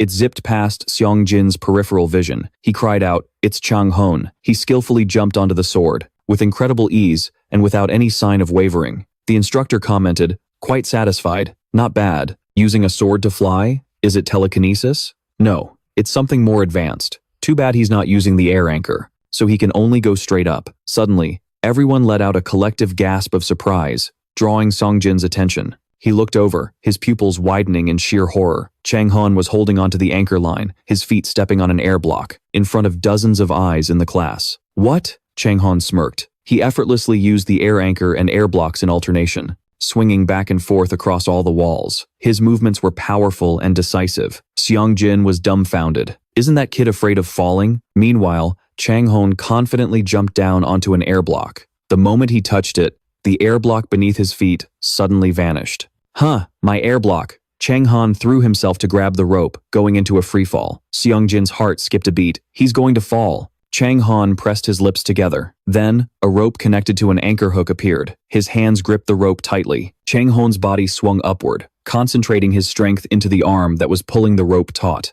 As each of his feet landed, an air block appeared beneath his toes. Trang Hon landed perfectly, with the long rope trailing behind him. The edge whipped powerfully against the ground, creating different points. His eyes were fixed on the anchor head, stuck in the opposite wall. As he moved towards it, Trang Hon walked over and grabbed the handle of the anchor, to Seong-jin's utter astonishment. He spoke, "Phew, the view is cooler from up here." The instructor stared blankly in surprise, thinking, "What the hell?" He looked at Trang Hon, who was levitating and sitting comfortably on an air block. Seong-jin thought to himself, how is this possible? Is this his first time using the equipment? Unbelievable. Scene change. He clenched his fist, brought it to his mouth to clear his throat, and stood at the podium. Seong-jin spread his arms and said, "In a close combat role, there are two main positions. First is the initiator, whose job is to start the battle and tie down the opponent." As he listened to the lecture, Trang Hon looked clearly exhausted, yawning over and over as he thought to himself, "Starting a boring theory, lecture." Right after a practical exercise, Seong-jin's voice continued to echo from the podium. They often possess special skills that allow them to support allies in close combat or immobilize enemies. The other is the close combat warrior, which I'm sure you all already know. He rested his head on the desk, thinking, great, now he won't say a word no matter what I do. Just as Trang Hon predicted, the man noticed him but couldn't do anything except continue the lecture. Their mission was to engage in combat. After the initiator starts the fight, focus on the enemy's melee fighters or key combatants. Seong-jin's voice still echoed in the classroom, explaining there were many more roles if they delved deeper. But for now, this is all you need to know. Meanwhile, he thought to himself, what can he do about it now? He shouldn't have challenged me. Recalling how he sat on the block of air earlier, Trang Hon thought he had used this kind of equipment to death. Using it again was like a fish back in water. Suddenly, he remembered the piece of paper inside his jacket pocket. He wondered, when did this paper get in my pocket? The note contained an invitation to meet. After class, come meet me during the break at the training center's backyard at 7 o'clock. I have something interesting I want to show you. The contents of the letter made Trang Hon wonder, who is this? What do they want? His eyes clearly showed curiosity and interest. He told himself he had to check it out. The scene changes to the backyard of the training center, an empty lot with lots of grass and trees. Trang Hon's hand appeared, holding the letter. He stood in the middle of the deserted space, observing his surroundings, assessing that no one was there. Trang Hon's eyebrows furrowed slightly in annoyance as he thought, am I being pranked? Suddenly, his eyes lit up as if he'd discovered something strange. A straight line appeared on the ground, and the system displayed a notification for the skill, hyperperception. Looking at the traces on the ground, he felt that something was a bit off here. Taking a broad look around, the result Trang Hon got was, the lines connected to form a square on the empty ground. The square patch of land suddenly shifted. Then, a staircase leading down was revealed underneath. Sitting up top and looking down, he was surprised by the sight before him. Trang Hon placed one hand on the wall as he descended, looking around and thinking, a secret passage. His eyes suddenly widened, staring intently ahead. In his line of sight was the back of an incredibly powerful-looking man. The man turned his head to look at Trang. Honorable, he thought, the president of the Hunter Association. That's what I read online. That man was the president of the Hunter Association, Lee Yu-shik. A smile appeared on his face as he said, you're here? Yu-shik stood facing Trang Hon and said, you found your way here quite well. The boy replied without any expression. The note was useless. The training center, at 7 o'clock. With only that, how could anyone find this place? Trang Hon stated, at least I hope you'll tell me the reason you wanted to see me.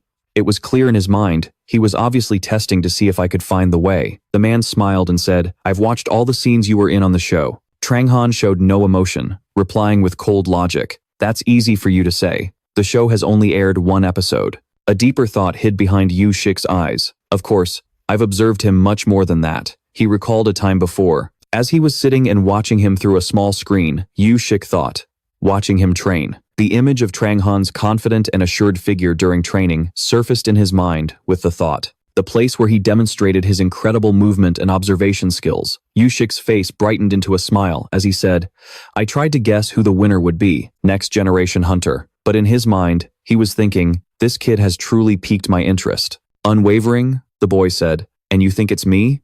The man gestured with his hands and added, yes, and not only that, I also believe you'll make it to the Premier League, and maybe even higher.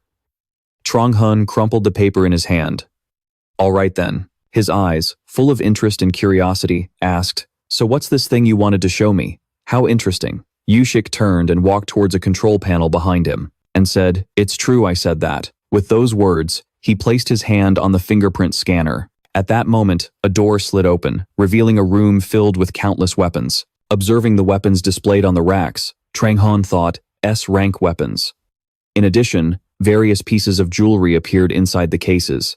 Exquisitely designed, he raised an eyebrow, and specialized mana devices. Trang Hon observed the display and spoke coldly. Why are you showing me these things? Yushik stared intently at the display and said, don't you want them? Hearing his question, the boy thought, of course I do. There's even a weapon here that I used in my past life. The image of the sword Caliburn appeared in Trang Hon's mind. Caliburn, the sword from an exhibition, was the prize for winning a tournament, and I obtained it. That sword was great to use. He recalled using it in the past and judged it was also quite special. When it transformed into a gun, Yushik spread his arms wide, showing his generosity, and turned to Trang Hon to say, if you like one, I'll lend it to you. Hearing this, the boy spoke up. Lend?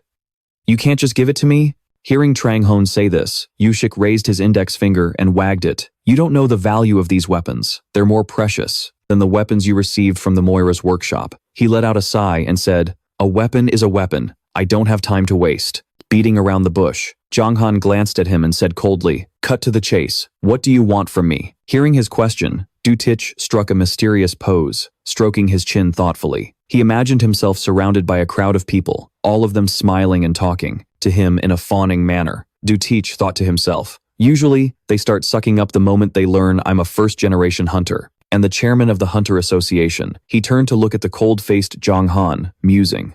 But this kid, he sees right through me, doesn't he? Dutich's eyes crinkled with amusement as he thought, he's definitely different. He spoke up, join the Hunter Association. Not as an intern, but as a full-fledged hunter. Dutich stood before him and laid out the benefits. If you agree, I'll let you borrow any item in here. Trang Hon coldly shot back. And what's in it for me if I agree? Dutich was a bit taken aback by his question. Don't you know what it means to join the Hunter Association? Trang Hon replied, of course, I do. Without pausing, he continued, leaving the chairman stunned. But I don't think it's worth my while. If that's all your offer entails, then I'll be leaving. Class is about to start. With that, Trang Hon turned and walked away. Dutich, standing behind him, called out, trying to stop him. Wait, it seems you're overestimating your own abilities. Do you have any idea how many brilliant young talents I've met who excelled in the second and third-rate leagues? They don't even get privileges like this. Hearing him, Trang Hon stopped without turning around and replied coldly, no, and I don't care to know. He turned his head, his gaze fixed on Dutich, and added, the only thing I care about is whether I can do it or not. Trang Hon turned back towards him and bowed politely. I appreciate you showing me those things. See you around. After speaking, he turned and left, his figure receding into the distance.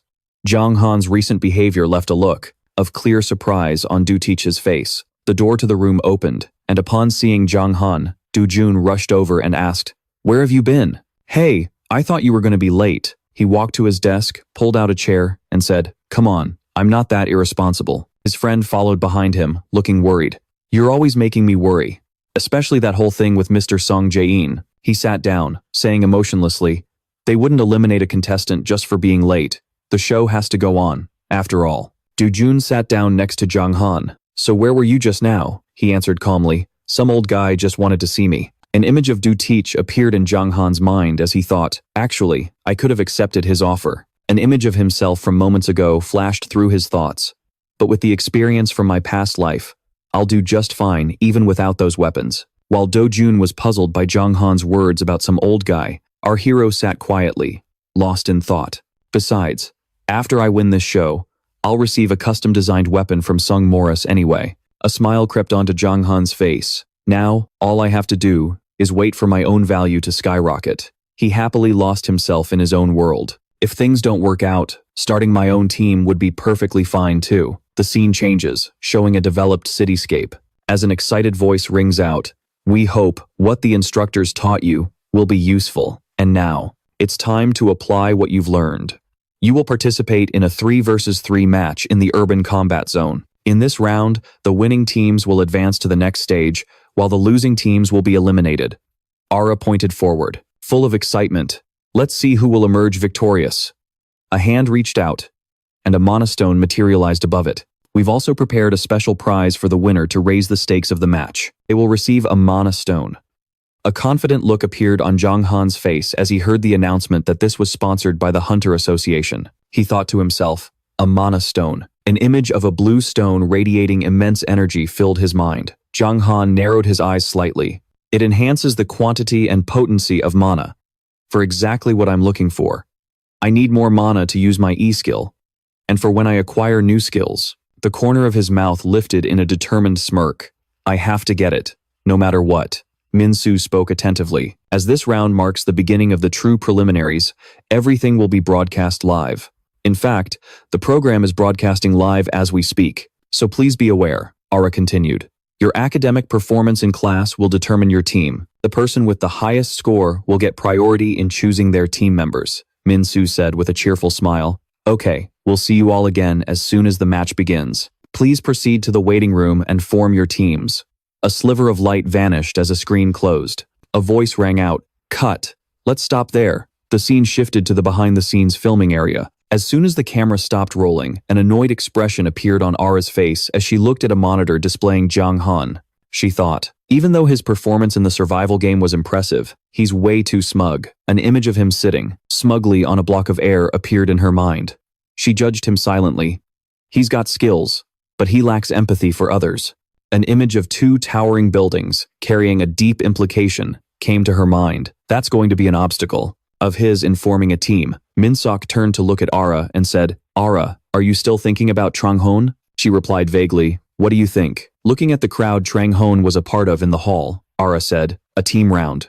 In an aerial urban combat zone, even though there are still 20 participants." Hearing her say that, Min-seok replied, "Since you prefer simplicity, your typical approach is usually a round that emphasizes individual skill. These kids aren't ready for teamwork, and you know it."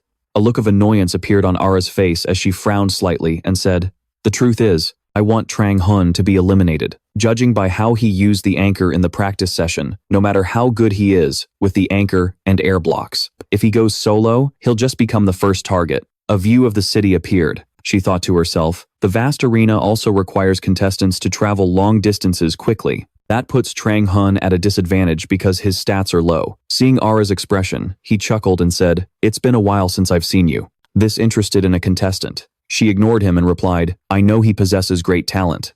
Ara added, "However, what he needs right now isn't a victory." Suok also joined the discussion. "I agree with Ara. Overconfidence can kill an inexperienced hunter. Even first-rate players can face defeat, just from a single moment of carelessness in a tournament." Min-sok crossed his arms and said, "You know what? I believe in him." A shot of Trang Hon's back appeared. In the most competitive environments, especially the hunter arena, the confidence that leads to victory and the complacency that leads to defeat are 2 sides of the same coin. Min-sok crossed his arms, smiled, and said, "Let's see how he handles the plan you 2 have designed." The scene changes to the room where the contestants are gathered. At that moment, Trang Hon pointed to his own face in surprise and asked, "I'm number 1? The announcer standing next to the cameraman said, "That's right. Since you have the highest score, you get to pick 2 teammates first." Hearing this confirmation, his face lit up with joy. Well, in that case.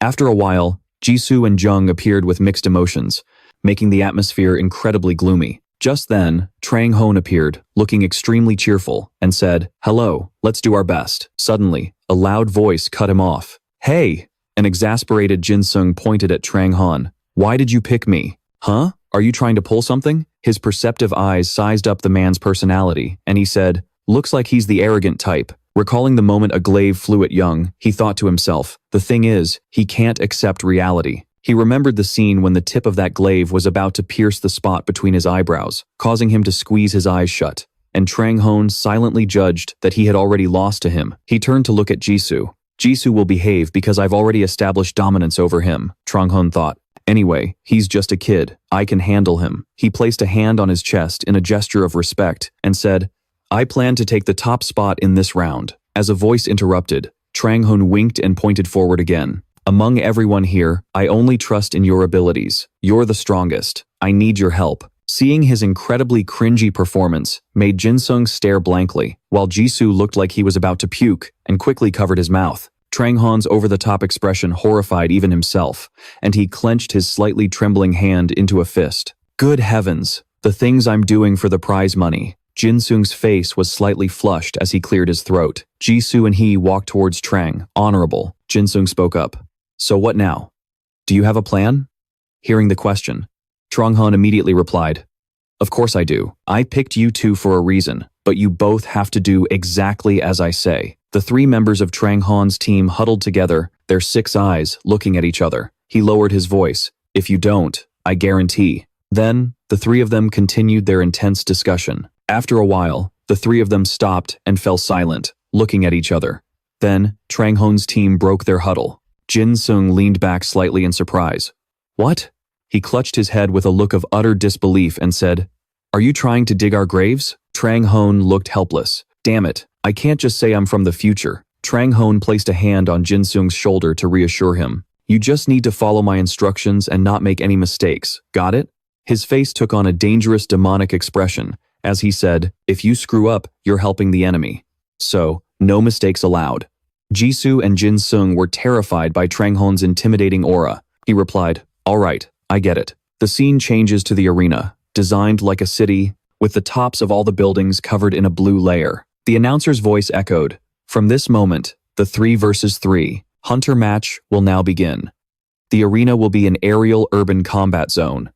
Touching the ground or becoming unable to fight will result in immediate elimination. Contestants who fail this mission will be eliminated from the program. Good luck to you all. Trang Hon appeared on the battlefield with a blank expression. From where he stood, a beam of light shot up from the top of his head into the sky. A look of excitement appeared on Trang Hon's face. Let's begin. Trang Hon was observing carefully. On the rooftop of a high-rise building, located at the 7 o'clock position from the center, he looked out but couldn't see a single person. He thought, looks like I'm the only one in this building. He pressed his earpiece and spoke to his teammates. Where are you two? I'm currently in the eastern sector of the arena. I'm at the 3 o'clock position from the center.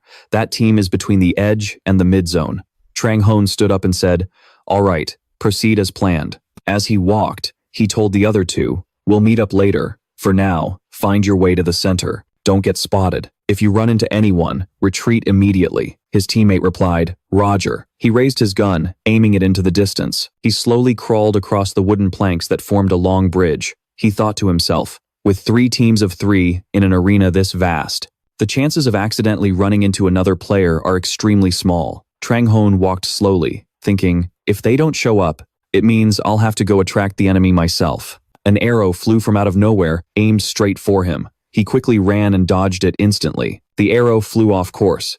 His friend asked worriedly, What was that sound? Are you under attack? Trang Hon calmly replied, It's nothing. Trang Hon ran to the end of the bridge, thinking that the person who just shot the arrow definitely hadn't regrouped with their teammates yet. But whatever. Trang Hon thought and made a decision. I need to move to the tall building in the center. He sprinted off. After a while, Trang Hon arrived and told his teammates, I'm here. My position is pretty good now. He started walking toward one side. With the gun in his hand, he raised his voice and asked, Can you two see the outside clearly? Can you see me? He scanned his surroundings and told his friend, You probably can't see me, but I can see you clearly. And Trang Hon's friend replied, Same here. He smirked smugly. Good, then let's play. Trang Hon pointed his gun to the sky, then fired a shot. The sound echoed, startling the entire area. He walked with calm confidence, as if everything had been meticulously prepared. Now, all he had to do was wait. Finally, an opponent came looking for him. The person walking on magic was Jin. He was carrying a longsword on his back. He landed and asked, What are you doing, Trang Hon? Trang Hon glanced over and thought, Jin Han. He touched down on the ground and asked, Are you alone? Perfect. Just what I was hoping for. Are you my first opponent? Wait, I have to report to Hanan first. Hanan told Jin to talk less. I hear you. You left your comms on, so I heard everything. This isn't the time to play around, but if you can handle him, then go for it, Trang Hon thought to himself. I heard everything too. What is Hannon talking about? Hannon continued, I'm on my way to you, so don't do anything reckless. Trang Hon thought, if I waste any more time here, I'll have to face 2 of them, or maybe even more. Jin smiled, looking arrogant, and said with a mocking tone, why are you here all by yourself? Where are your teammates? I heard you ranked first in the close quarters combat test, but I'm pretty confident in a one-on-one fight. I've also done a lot of research on how to counter a mana gun. He showed a slightly shocked and confused expression at Jin's words. He thought, is this some kind of mind-reading technique or what? You think that'll work? With a calm expression, Trang Hon aimed the barrel of his gun at Jin and said, what makes you think I'm alone? Jin replied, because if you weren't, you and your teammates would have attacked me by now. Basically, I just know they're not here, that's all. He lost his patience, started to move, and, sword in hand, charged straight at Trang Honorable. He said decisively, sorry, but I'm afraid I'll have to ask you about your match with Hannon after I'm done with this. Trang Hon quickly reacted, using his gun to block the sword. He calculated in his head, just as I thought. He's much stronger than me. He quickly backed away, his face full of vigilance. I have to keep my distance. He jumped high into the air. Jin hurriedly chased after him. He asked quizzically, where do you think you're going? Trang Hon glanced over and thought, he's good at tailing. Jin continued talking non-stop. I'm not gonna let you run. You know, I can't even reach the same height as my seniors, but in the mobility test, everyone was surprised by me. I'll prove it to you. Are you trying to run to the plaza? Stop running, Trang Hon, and let's have a proper fight. I know you have some kind of special ability, right? How about we have a death match? Trang Hon thought to himself, geez, he can still run his mouth even up here. He grabbed a magic rope and instantly flipped backward in midair. Jin stared at him, stunned and sweating, not knowing what was happening. He turned as if to run away. Trang Hon coldly fired a shot at him. He used his sword to block the bullet. Then Trang Hon immediately turned and ran, because he knew very well that, after all, he was one of the most promising hunters. He couldn't be distracted by a gun. He looked at his gun and told himself, my E isn't as strong as the real thing from the survival game. He took off like a shot. Of course, this gun isn't strong enough to deal with him, not with my meager mana reserves. In his haste, he caught a glimpse of someone. Hannon suddenly appeared out of nowhere with a stern expression, shouting, you've lost. Trang Hon started contacting his teammates through his earpiece. Jin Sung, Jisoo. At that moment, Jisoo was hiding behind a wall, while Jin Sung was observing from inside a building. He spoke up, ready. Jin and Hannon were now joining forces to attack Trang Honorable. Hannon cried out for Jin Sung and Jisoo in fear. At that moment, Jin and Hannon were dumbfounded. Jin had a confused look on his face, while Hannon was absolutely furious. Burning with rage, he flung his swords straight at Trang. Honorable Trang Hon swiftly dodged them. Sword control. Trang Hon smiled with confidence. He yelled, even if Jin and Hannon don't let me off, you guys can't fool me anymore. Suddenly, he realized something wasn't right. Wait a minute. Trang Hon counterattacked, launching a gravity attack on Jin and Hannon. Confused, Trang Hon let himself go limp in midair. He began to fall, leaving Jin and Hannon stunned. He gave a sharp, gentle smile. The other two were startled. Hannon frowned and blurted out, is he trying a suicide attack? A suicide attack or a kamikaze attack? Is a type of attack where the perpetrator intends to kill a number of people, including themselves. The most common form is a suicide bombing. Suddenly, the ground beneath Hannon vanished, causing him and his teammate to fall as well. Just as Trang Hon was about to hit the ground, a hand from afar used magic to summon a net to catch him. Trang Hon put his hands behind his head, relaxing on it, while the other side was still being pulled down by Earth's gravity. Hannon finally realized he'd fallen into a trap. The system announced, Team A, Jin has fallen. Team A, Hannon has fallen. The net disappeared, and Trang Hon used a grappling gun to shoot onto the side of a building. He connected his earpiece to take a call. The person on the other end asked, are you okay? Can you handle the gravity? He answered cheerfully, the feeling of my body being crushed from both sides isn't great, but I can manage. Great job, Jin Sung. Jin Sung was standing in a building, not far away. I can't believe my control can do something like this. This plan wasn't half bad. Trang Hon landed safely. What do you mean, not bad? If we had faced them head on, it wouldn't have been this easy. He recalled the fight that just happened. First, I'll provoke them. And the moment we're in the air, Jisoo will launch a surprise gravity attack, catching them completely off guard. Thanks to Jin Sung's control, I won't fall, but the others will. Trang Hon flashed a triumphant smile against the city backdrop. The game isn't over yet, so don't lose focus. The remaining people might have seen us fight, or heard about it, so there's a high chance they'll avoid the trick we just pulled. Team A, Aru, died from excessive bleeding. Team B, Hae In, died in battle. Team B, Kim Jiju, died in battle. Team B, Cha In-tae, died in battle. He looked at the notification. She took on 3 of them by herself? Well, it's Hugh, so I'm not surprised. The system continued to display, announcing the survivors. Team C, Kim Jin-sung. Team X, Han Jisoo. Team X, Chang Honorable. Meanwhile, on Team B's side, Hugh was angrily scolding her teammates. 2 of you chased 1 person, and then you both fell and died? Is this the first time you've ever fought? I was just speechless over there. This is unbelievable. Jin waved his hands, explaining, "It's not like that, senior. When we found you guys hiding, only Trang Hon was left. It looked like he was about to lose to Senior Hanan, but he had a really sharp strategy and targeted both of our weaknesses. So we couldn't do anything but charge in. Even without a strategy, in terms of pure power, Senior Hanan is still stronger than those guys, right? But this is just my personal opinion. Even if you, Senior Hugh, had been there with Senior Hanan, the result wouldn't have changed. That's what I mean. You have no idea how impressive Senior Chang Hon was at that moment."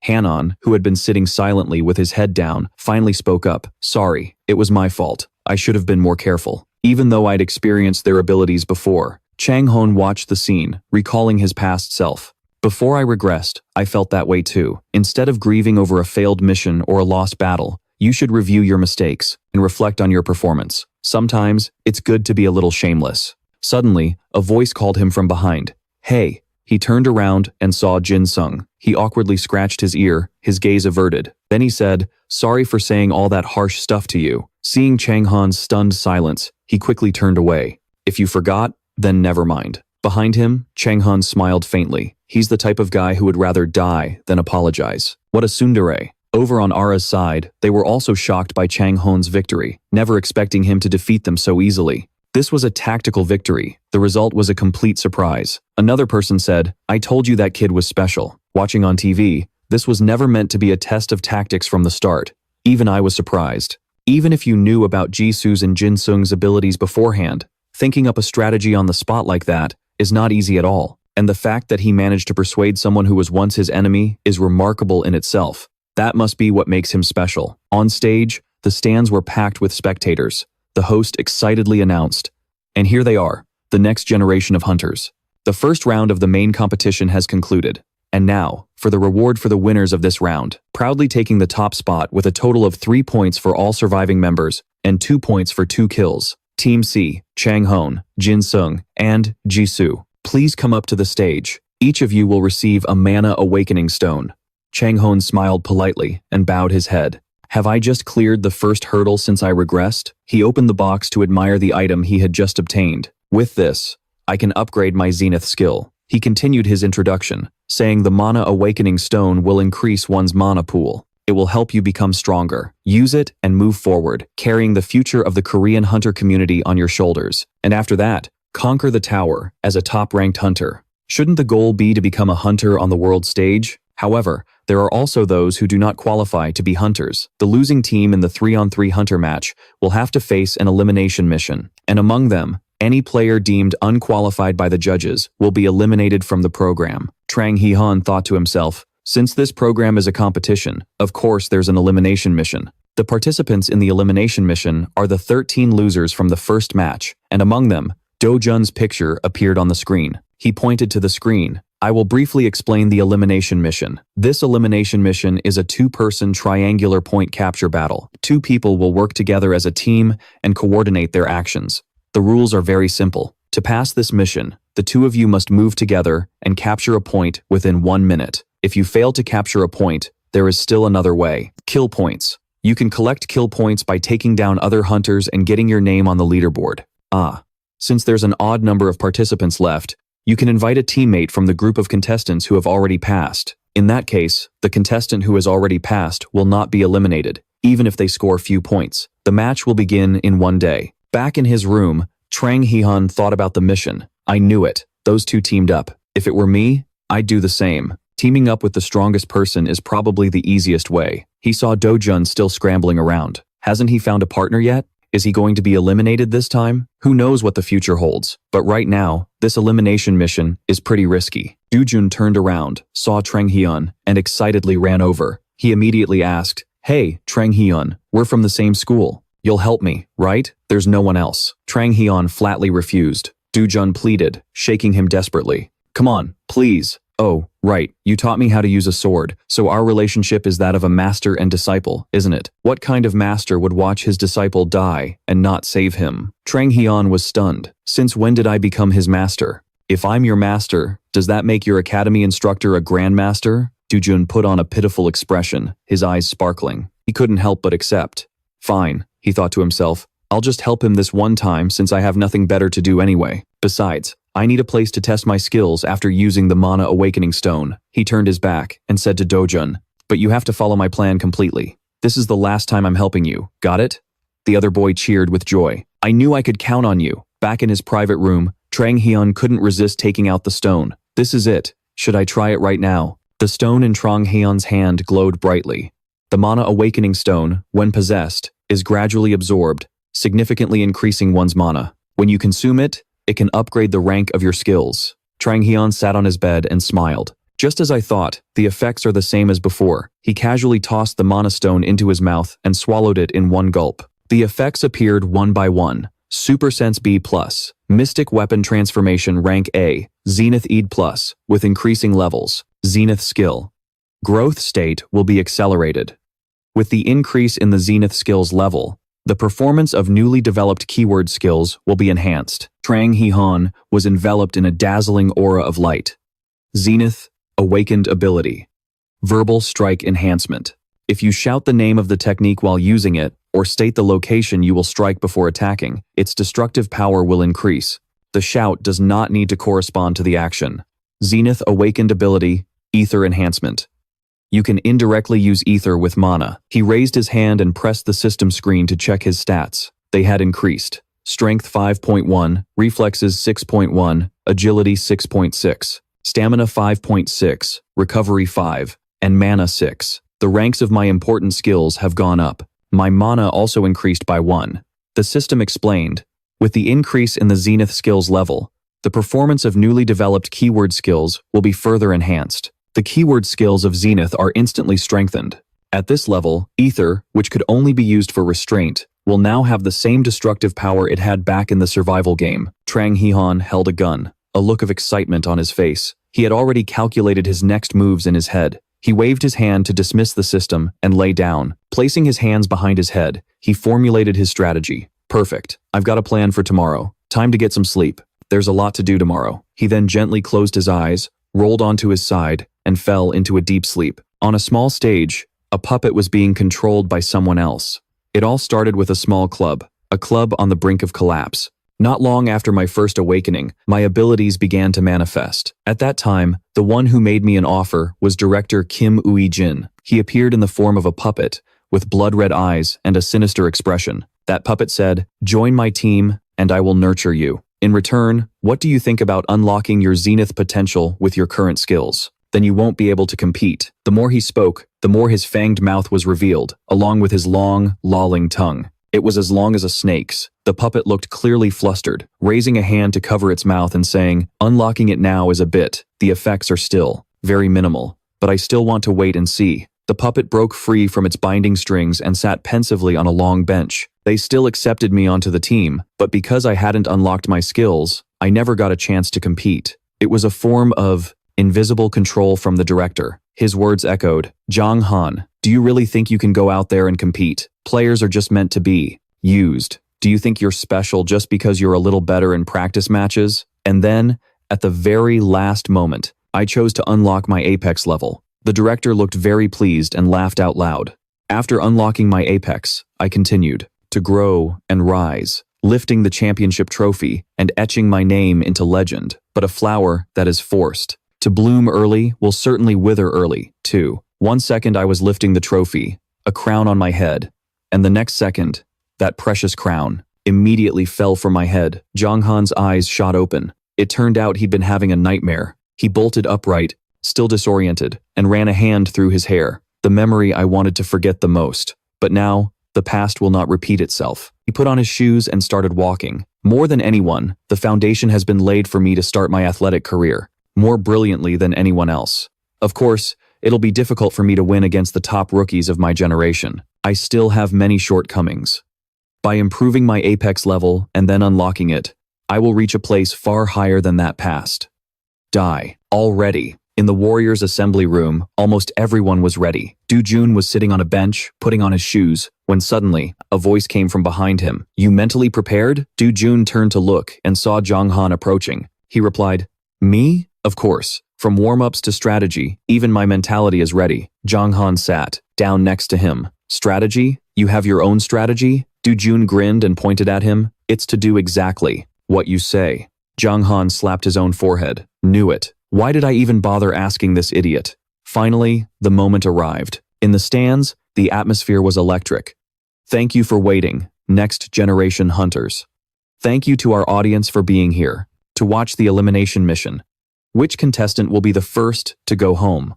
Right now, the elimination mission is officially beginning. The contestants were in position, and so was Trang Hon. He blinked and found himself in the mission on Urban Area A map, an occupied territory. Do-jun appeared behind him, looking around and observing. This is a normal city map. Do-jun ran up to Trang Hon and asked, What's the plan? You've definitely got something figured out, right? He pointed towards the skyscraper in the middle of the city. The target is the center. What we need to do is capture the center, not the key points along the way. As soon as we start, we have to run there and take it immediately. Do-jun asked in surprise. Seriously? Our opponents are Hanan and Hugh. They're a team too. They'll definitely try to stop others from taking that area. Are we really going to walk right into the lion's den? Trang Hon waved his hand dismissively. Forget it. If you don't think you can do it, just give up. Now. Do-jun ran after him, explaining, No. I just mean, let's think about it again. Trang Hon looked up at the countdown clock. Okay, the waiting time is almost over. As soon as it ends, we need to move fast. Get ready, there are 10 seconds left. Go. With that, he used his grappling hook to launch himself into the air, then activated his air running skill. Do-jun yelled, Hey, wait up!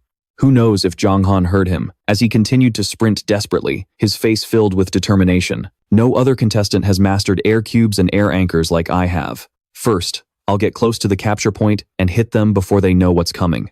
Hugh, in a nearby location, was extremely wary of Trang Hon. Trang Hon.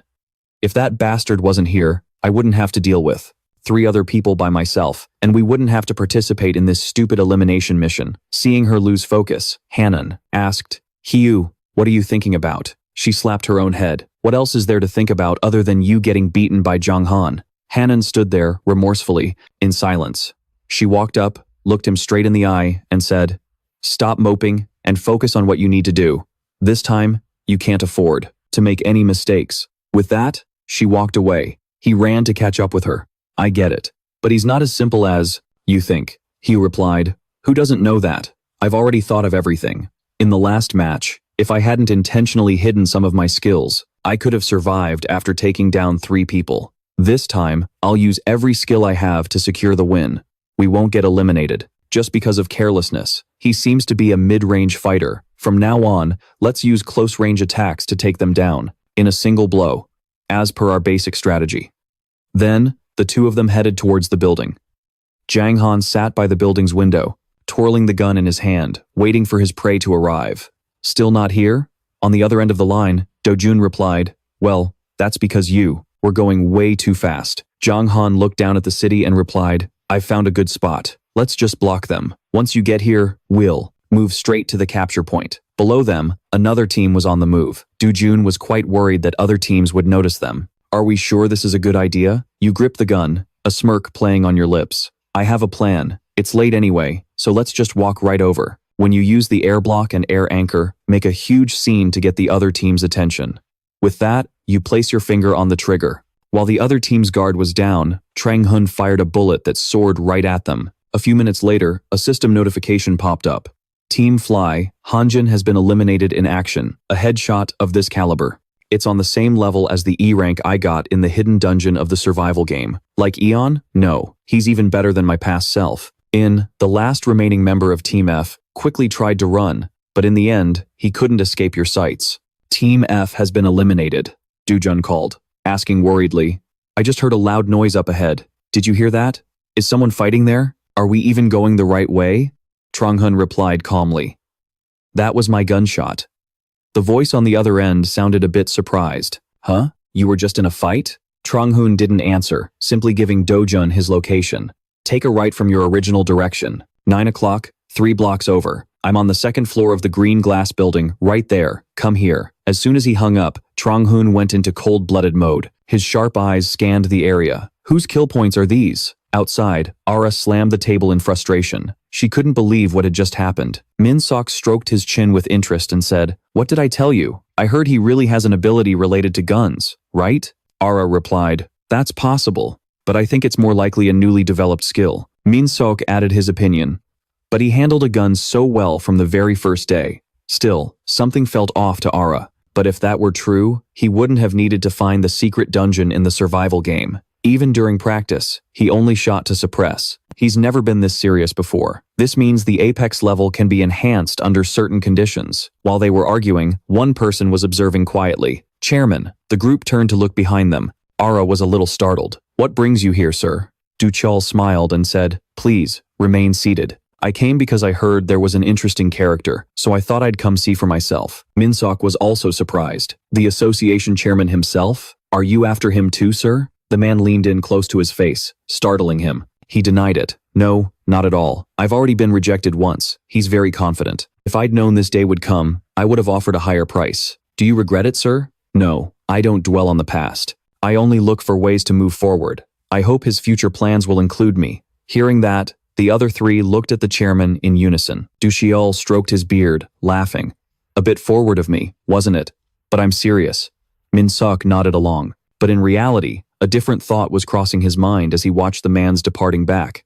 Just what is that cunning old fox scheming? In Map A, Dujun was calling his teammate. Trang Hon told him to go to room 1701 on the second floor. When he got there, he saw Trang Hon hiding by the window, his eyes fixed on the outside. He spoke up. Trang Hon, you've been here this whole time? Dujun looked around and thought, just as I figured, no one's here. There must be a lot of people waiting outside. It'd be incredibly dangerous to walk over there now. He then asked aloud, So, what's the plan? You're not going to tell me? Trang Hon said, Forget the others. Hanan or Hiru, who's easier? Dujun realized the implication in that question and asked in alarm, What? Don't tell me you want me to hold them off? Trang Hon smiled brightly. Don't worry, just for a little bit. And what about you? He asked. Trang Hon explained, While you're holding them back, I'll go capture the point. The words hit him like a lightning bolt, and he grabbed his head in anguish. I see. Ignoring Dojun's suffering, Trang Hon proceeded with the plan as usual. Dojun sighed, Oh my god, this is no different than serving myself up on a platter. The two of them went down to the street and headed to the system room. Trang Hon opened the door and walked in. They both ran to touch the table in the middle of the room. A system notification appeared. Point captured. Trang Hon and Dojun, the pair has captured the point. If another person enters the capture point, or if you leave the point, the capture time will be reset. Time remaining until capture is complete, 10 minutes. Trang Hon smirked. The real fight starts now. The system sent a notification to Hanan and Hiru of Team Lai. Trang Hon and Kim Do-jun have taken control of the capture point. After seeing it, she looked furious and thought to herself, what does he want? Isn't hiding and sniping not enough for him? Now, he's even taking the capture point? Hanan turned to her with a look of disbelief. You don't think this map has one too, do you? Like a secret dungeon. However, Hiru confirmed it for him. No way. This survival map isn't based on the dungeon tower. This is just a normal urban area. There are no secret zones. She asked Hanan.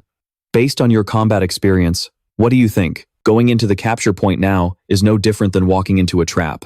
Hearing this, he thought for a moment before replying, in the survival game, if there were no secret zones, we could have easily overpowered him. I've got a bad feeling about this. His concentration and mobility seem good, but, and when Hanan said that, Hiru hesitated, muttering to herself, we lost him last time because of that mobility. If not for that, he would have fallen into our trap. But entering the capture point is like giving up that mobility. Or maybe his intention is. He's not trying to capture the point. He might just be drawing attention and will bail halfway through. Just then, Hiru seemed to figure something out, her eyes suddenly lighting up. A moment later, she turned and said, Hanan, listen carefully. I know Trang Hon's objective now. He isn't strong in close quarters combat, so if the fight is inside a room, he won't be able to use his mobility. In other words, when the others arrive and fight over the occupation point, he'll take advantage of the chaos. After hearing her explanation, Hanan asked, "So what do we do?" Instantly, she replied as she ran, "The occupation point isn't our goal anyway. We just need to ruin his plan to use the chaos." Moreover, she thought to herself, if we succeed, victory will be ours. However, just as Hiru was feeling smug, the system announced an elimination, leaving them both confused and surprised. A moment later, they stopped running as the system displayed the elimination list. Team A eliminated. Kim Yang-zoon was taken down in battle. Team C, HTE, was taken down in battle. Team C, B Hansu, was taken down in battle. Hiru's jaw dropped in shock as she muttered in her head, "What? Everyone who went in there was eliminated? If he wanted to use the chaos, he would have had to escape from them, and instead of capturing the point, the others would have chased after him. It should have turned into a relentless battle." Just then, a shocked Hanan pointed forward and exclaimed in surprise, "Hiru, look." And when the system displayed 20 seconds remaining, they both grew anxious. Hiru gritted her teeth and muttered to herself, "What are you doing, Trang Hon?" Meanwhile, Trang Hon looked completely at ease. However, Dojun, who was beside him, was the complete opposite. He was tense, telling himself, "I have to fight them all to the death. I don't know if I can do it. When someone enters, Trang Hon will shoot. If they dodge him, I'll charge out and attack. Is this really going to be okay?" After finishing his thought, he let out a sigh. A moment later, a gust of wind suddenly blew through the window. The next second, Wai-jun kicked the door open and stormed in, yelling furiously, "Come out here and fight me fair and square." And then, Trang Hon turned around. He fired a single shot. Next, after a cry of pain, the man fell to the ground. Meanwhile, Dojun silently observed the situation. In addition, the system announced the elimination of Kim Wai-jun. Right after that, the two of them were ambushed. It took both of them by surprise. However, Trang Hon quickly got into a fighting stance. A moment later, a man holding a spear appeared. Furthermore, he was trying to smash through the wall to escape. Seeing this, Trang Hon called out. Next, Trang Hon fired continuously at him. The man easily dodged and took cover behind a piece of the broken wall. On the other side, Trang Hon felt annoyed. He thought to himself, "I can't see through walls." Meanwhile, the spear wielder, Huin Tae, responded to Trang Honorable with a bright smile. At this, Trang Hon also smiled and thought to himself, "All right, this is why Dojun is here."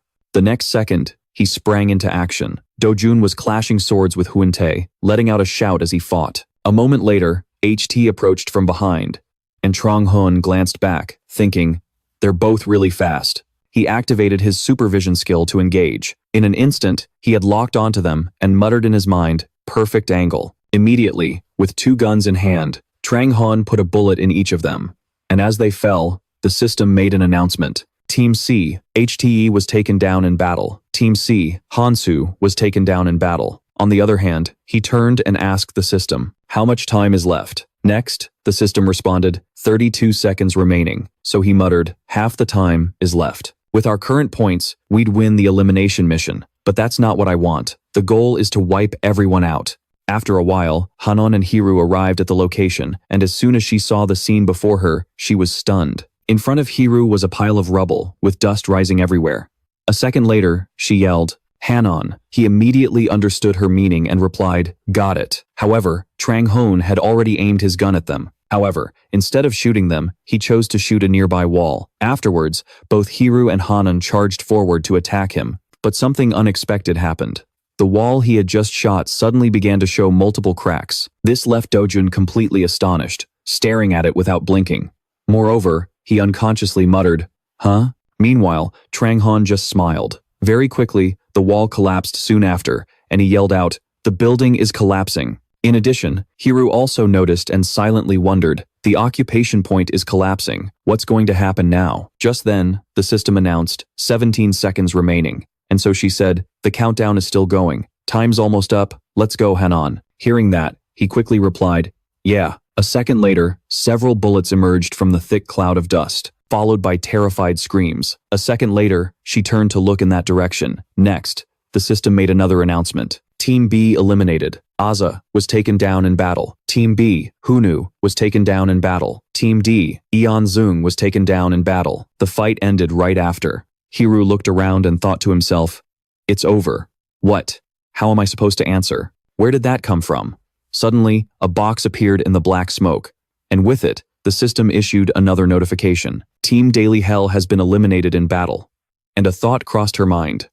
Where can I find Trang Hon in all this rubble? The scene was now just a pile of ruins, so Trang Hon quickly pulled out his gun, but as he held it, a thought raced through his mind. No matter how good I am, I can't take on this many people. With that, Trang Hon quickly used his ability, Super Sight, and thanks to it, he took down another enemy. While fighting, Trang Hon recalled something from before. Just like that time, it was a moment of crisis for the entire team. Back then, all the headlines were about his team. LTD is facing difficulties. Can they turn the tables this time? Riz is strengthening its ranks. The audience should look forward to their performance in this match. So, after remembering this event, a thought surfaced in Trang Hon's mind. Someone has to step up to stop us from dropping to 9th place. And that's what happened. Meanwhile, people were still watching him through the screen. In addition, they were making comments. The 4 members of Team LTD have fallen into Riz's trap, and the remaining members are on the run. Meanwhile, Riz has maintained its full team count. At this moment, the last 2 LTD members are being hunted down and eliminated one by one. Only Trang Hon is left. He was still fighting with one thought in mind. I have to win. I can't let us fall to 9th place. Just like that, he was fighting a one-man battle, and that time, he brought down the building too. At that moment, upon seeing the building collapse, the commentator was surprised and said, "What's happening? Is this a suicide mission? He seems like he's about to give up." However, their minds changed when they saw Trang Hon ready his gun once more, and so they thought, no, he hasn't given up. A moment later, as soon as they saw him open fire again, the commentator exclaimed, "It's the complete opposite." In a collapsed building, unable to see even an inch in front of him, Trang Hon was still able to snipe with pinpoint accuracy. Trang Hon was firing shots that couldn't be more precise. The commentator followed his every move, providing commentary. "Oh, a kill. No, it's a chicken. What an unbelievable sight. A heptakill. It's a one-on-one situation. Will he achieve a heptakill? An unprecedented record in history." As he prepared to pull the trigger again, he quickly figured out the reason. Then, he panicked and thought, "Damn it, I'm out of mana." And the broadcast studio also realized the situation and immediately commented, "What a shame. The attempt at a historic record ends here. Trang Hon has fallen to Ginan's blade." With this result, LTD drops to 9th place with a score of 2-0, and Riz maintains its #1 position. Later, back in the break room, he hung his head in sorrow, thinking, one step. It was just one more step. That one step led to this result. And in another battle, as Trang Hon pointed his gun at the back of Hiru's head, he looked confident and thought to himself, "Now, for me." However, just as he thought that, she suddenly turned and attacked him. This annoyed Trang Hon, and he cursed under his breath. "You bitch." Just like that, the two engaged in close quarters combat. Besides, because his mana was now overflowing, he was smiling brightly and muttering in his head, "I'm not short on mana anymore." The next second, the system announced, Team Eon has been eliminated in battle. Team Eon has been eliminated in battle. Very quickly, everyone in the waiting room heard the news. Next, Ara looked horrified and thought, a total wipeout? It was a mission to incite a fight over a capture point, but he succeeded in capturing it and taking everyone else down at the same time. I have to admit, that kid is at least professional level. Meanwhile, Min-sok just gave a reluctant smile. Then, he said, "Come on, juniors. Didn't I tell you he could use a gun? Look at him. There's no way that's someone who can't use a gun. I knew it from the first round. I saw his potential." Soo Hyuk also agreed with him. "Yes, I understand he can use a gun, like you said, Sunbae. But what I'm wondering is, how did he hit a target in all that smoke and dust?" Soo Hyuk, when deciding on a shot at such a young age, "What awakening skills do you think you need?" Min-seok explained to him. "Accuracy is just as important as the amount of mana. It's possible Trang Hon has some kind of skill that helps him aim precisely. The confidence to hit a target no matter the circumstances. And that's what he has." Right after that, all the participating teams gathered in the main hall. Meanwhile, Trang Hon went online to read the comments and thought, the community is buzzing. He also read some of the top comments. This game is completely different from the usual. It's really fun to watch. Korea finally has a real long-range combatant. If next year's third-tier league is like this, it'll be worth looking forward to. After reading them, he muttered to himself, if I were in the audience, I'd be hyped too. That was a clean sweep after all. But that's a spectator's point of view. It wasn't a complete steamroll. Having used a similar strategy in the past was a huge advantage. If it had been a head-on fight, we wouldn't have been able to wipe them all out. Not even half. Next, the system announced that he had achieved a total annihilation in the elimination mission and had captured the objective point. With the increase in Apex level skill tiers, your growth rate will be accelerated. The Apex level passive legendary sharpshooter has awakened, dramatically increasing long-range sniping accuracy. After reading the notifications, Trang Hon felt a swell of satisfaction and thought to himself, this is a pretty huge achievement. The rank of Apex level even increased. On top of that, the system also provided a notification for a weak firing guide. You can now use a weak version of the firing guide.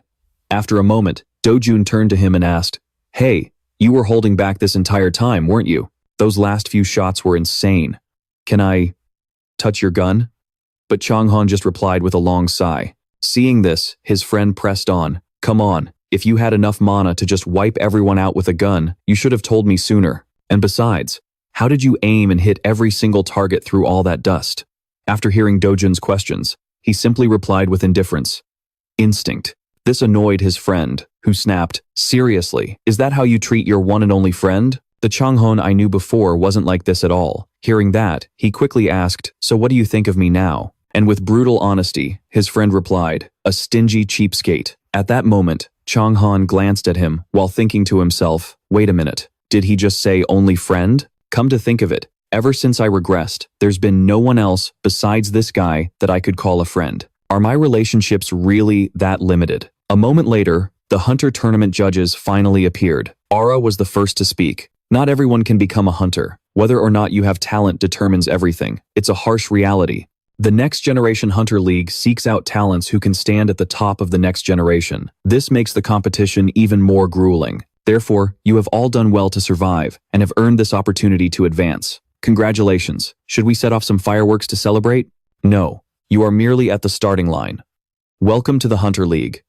Immediately after her, Min-soo gave a short but intense speech. We choose the best. That is what a Next Generation Hunter is. It hasn't been long, but we judges have already selected the candidates who are qualified to become the best. After he said this, a wave of excitement washed over the entire hall. Then, Min-soo continued, "Therefore, this next evaluation will be the final match.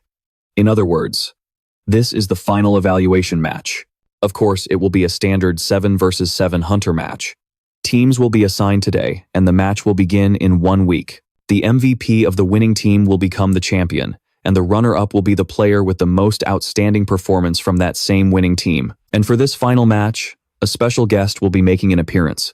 Please look forward to it." The moment he heard special guest, his interest was piqued.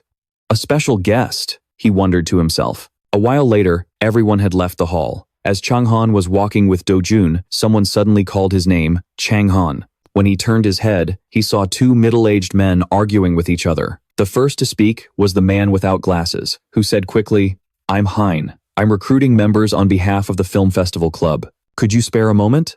Then the other man interjected, "Hey, didn't you see I was waiting here first?" "Trang Hon, my name is Gonu. I'm recruiting for the swimming club." After listening to the two of them, he looked annoyed and thought, "Recruiting? It would be good to find a team that meets my conditions." Without hesitation, Trang Hon invited them inside to talk. Just like that, he led them into a room for a private conversation.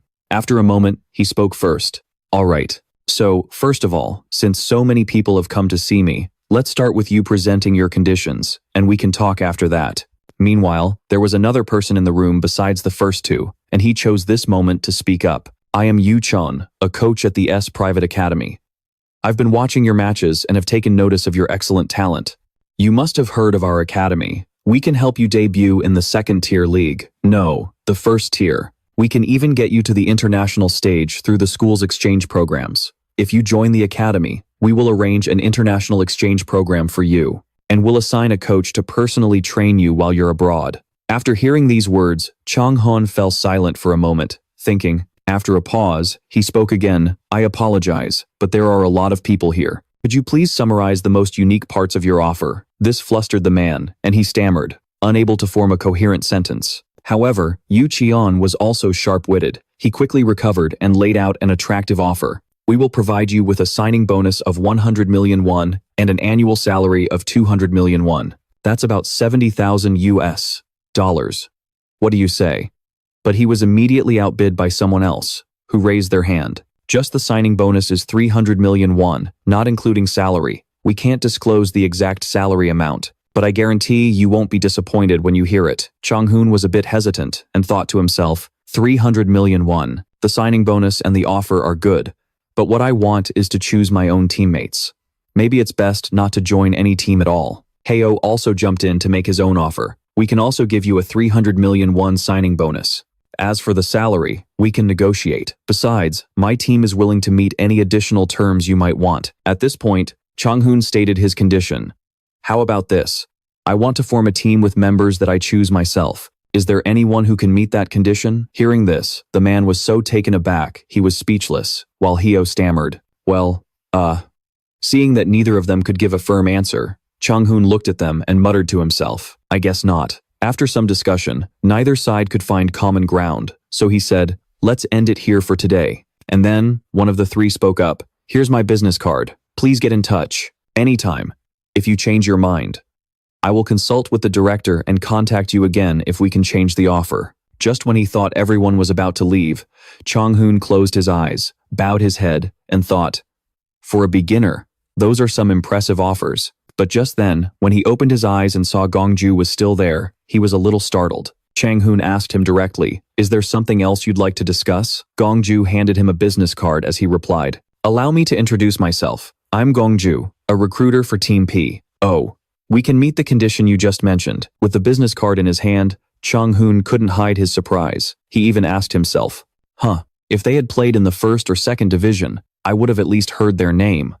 Otherwise, they must be a third division team, and a mediocre one at that. Gongju spoke with a sincere tone. We don't have a large budget, so we can't provide a signing bonus as big as the other teams, but I guarantee we can build a team that's centered around you. Right after, Trang Hon asked him bluntly, is that possible? What about your current players? And so Gongju explained, the majority of our players' contracts will end next season. I'm not sure if they'll renew them or not. Because of that, we're willing to consider your opinion when recruiting new members. Trang Hon looked at the business card again and thought to himself, I see. They don't have a big budget, but they're willing to give me control, to some extent. With that thought, he said casually, but considering my opinion sounds a bit vague. That's not exactly a promise, is it? Also, does that mean I can only pick rookie players?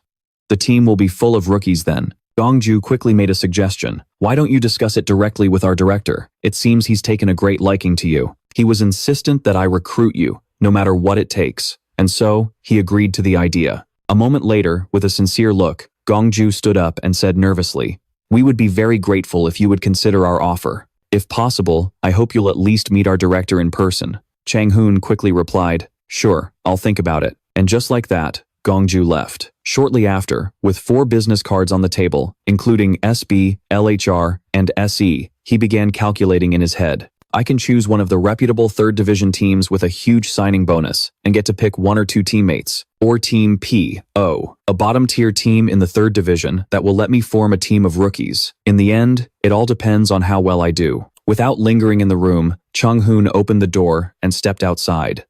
The moment he was seen, Dojun eagerly asked, so, how did it go? Did you get anything? Trang Hon looked up at him and asked, you've been waiting for me? Dojun replied cheerfully, yeah, I'm at the Sion Private Academy anyway. I was just waiting outside. As he walked alongside him, he asked excitedly, so, did you pick a team? What were the terms? And then Trang Hon said nonchalantly, well, a 300 million won signing bonus, not including salary. That was about the average. And as he downplayed it, his friend was completely stunned. He exclaimed, oh my god. Observing his friend's reaction, Trang Hon thought to himself, that must be much higher than what Dojun gets at the academy. But the academy's role is to nurture talent, while the benefits I'm getting are for competing in the third division league. On the other hand, Dojun asked curiously, so which team did you pick? And Trang Hon answered honestly, I'm not sure yet. Surprised, his friend shouted, what? That's an amazing offer. At this, Trang Hon quickly explained to Dojun, I told them I want to pick my own teammates. And this answer left his friend utterly shocked. A moment later, Dojun, still following Trang Hon, asked again, seriously? You're a standout, but you're still just a rookie. And he agreed with his friend's statement and replied, yeah, I admit that's a pretty tough demand. Jun's tone became reproachful. You're asking for way too much. And hearing this from him, Trang Hon muttered in his head again. Am I? I guess so. What if I prove I'm worth more than my current position? Then the teams will have to accept my demands. After some thought, he admitted he was wrong and said cheerfully to Dojun, maybe you're right. So, he responded with excitement.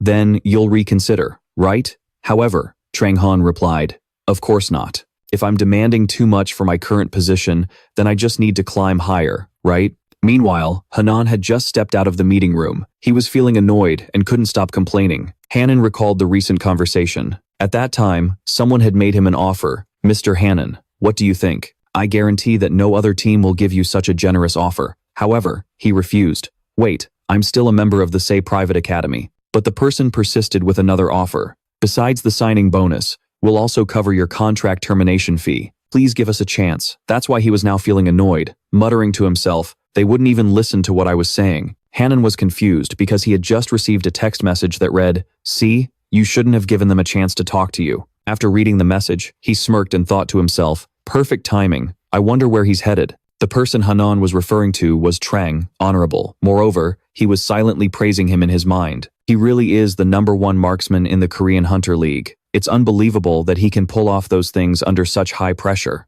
It's going to be really interesting when he finishes the competition, and we meet again on the battlefield, in the 3rd division, or even higher. I'll be waiting for that day. Back with Trang Hon, Dojun suddenly asked him, a maintenance shop? Do you have something to fix here? Surprised, Trang Hon turned to look at him and asked, huh? We're about to have a match. Of course we need to prepare some mana equipment. But Dojun just looked blankly at him and asked, huh? But we already have an air anchor and an air block, don't we? Trang Hon asked in disbelief. Have you ever even watched a professional match before? Meanwhile, he was thinking to himself, mana equipment comes in many shapes and sizes. Choosing the right equipment for the opponent and the situation is also a crucial skill. Soon, they arrived at the shop. Seeing them, the maintenance shop employee warmly welcomed the two. Hello, is this your first time here? How can I help you? Equipment maintenance, weapon repair, or since it's your first time, maybe you'd like to buy some new equipment. Dojun was captivated by an item in the maintenance shop and let out a cry of delight. Meanwhile, the shop's owner offered to help Trang Hon.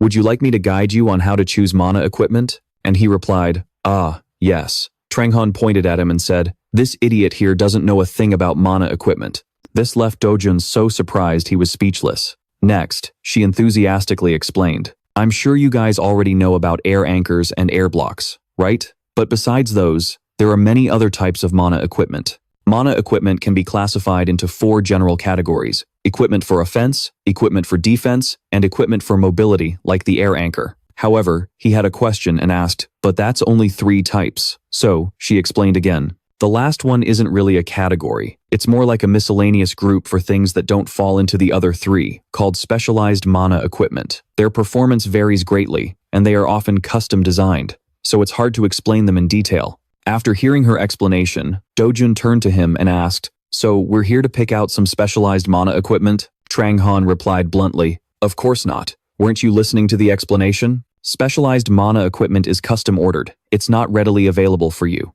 Of course, we should choose the most common items. The shop owner added to his point. That's right. Specialized mana equipment is usually prepared for specific strategies or to counter particular opponents. In a match, on the other hand, basic mana equipment like the air anchor can be used effectively by anyone. This is a mana shield, a type of mana equipment that, when activated, deploys a mana shield around the user. Dojun asked, with this, we won't get hit by attacks, right? No, that's not right. I don't see it used much in matches, so that can't be it. She nodded in confirmation. Exactly. Once it breaks, it needs time to recover. This is something used in emergencies.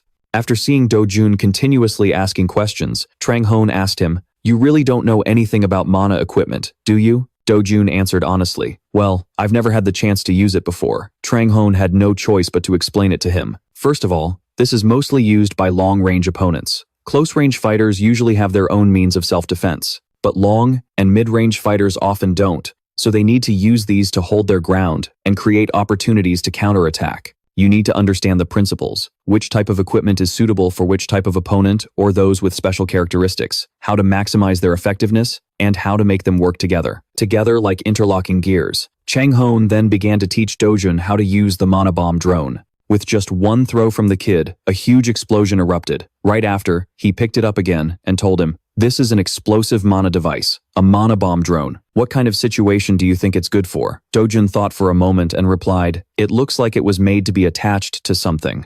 Could it be for a long-range fighter to attach to an arrow or something and make it explode like a missile?" However, the other man objected. "No, at least I can't shoot it from a gun. How would I fit something this big into a bullet?" After hearing what Trang Hon said, Dojun replied, "Ah, that's true." Just then, Trang Hon had an idea. "Wait a minute, it's impossible with a bullet, but I shoot with ether, which can transform into any shape. If so, it might be possible." A moment later, holding the air thrower mana device, Dojun asked excitedly, "What about this one? Did you say it can teleport? Is it for a long-range fighter to maintain distance?" Very quickly, Trang Hon touched it and said, "Ah, this one is good, but..." As he was speaking, he suddenly pulled out a gun, and to Dojun's surprise, Trang Hon had aimed the gun at the back of Dojun's head, and what's more, told him, "This is better. You can use them to fly in close combat, without needing to use a mana shield." Afterwards, Dojun turned to look at him and said cheerfully, "This place has everything. Can we take it all?" Meanwhile, Trang Hon looked displeased, spinning the gun in his hand as he replied, "There's a limit on the amount of mana you can use, and the number of items you can bring into a match. So, no. That's why you can usually only take 1 or 2 items." He glanced at the items available and asked him, "So, what are you going to take?" Very decisively, Trang Hon said, "The air thrower is enough for me. It's your turn to choose." Dojun began to think, and then replied, "Right, I have a few ideas too, but it's hard to choose. It's not a long-range weapon, so I don't need a mana shield or a mana bomb drone. And the air thrower seems a bit weird. Which one is good?" While he was still hesitating, Trang Hon just watched him in silence.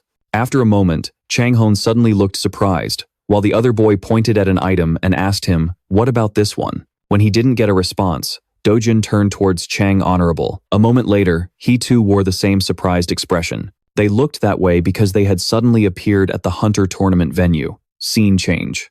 Aaron stood up to speak. "Thank you to our audience for waiting. The final match will be held in 6 days. From this moment, we will announce the team members and the map for the final round. The final match will be in a rugged forest with diverse terrain features, a massive stage. It will be held at the battlefield of the gods." After hearing her speak, he began to mumble in his head. "This is going to be fun.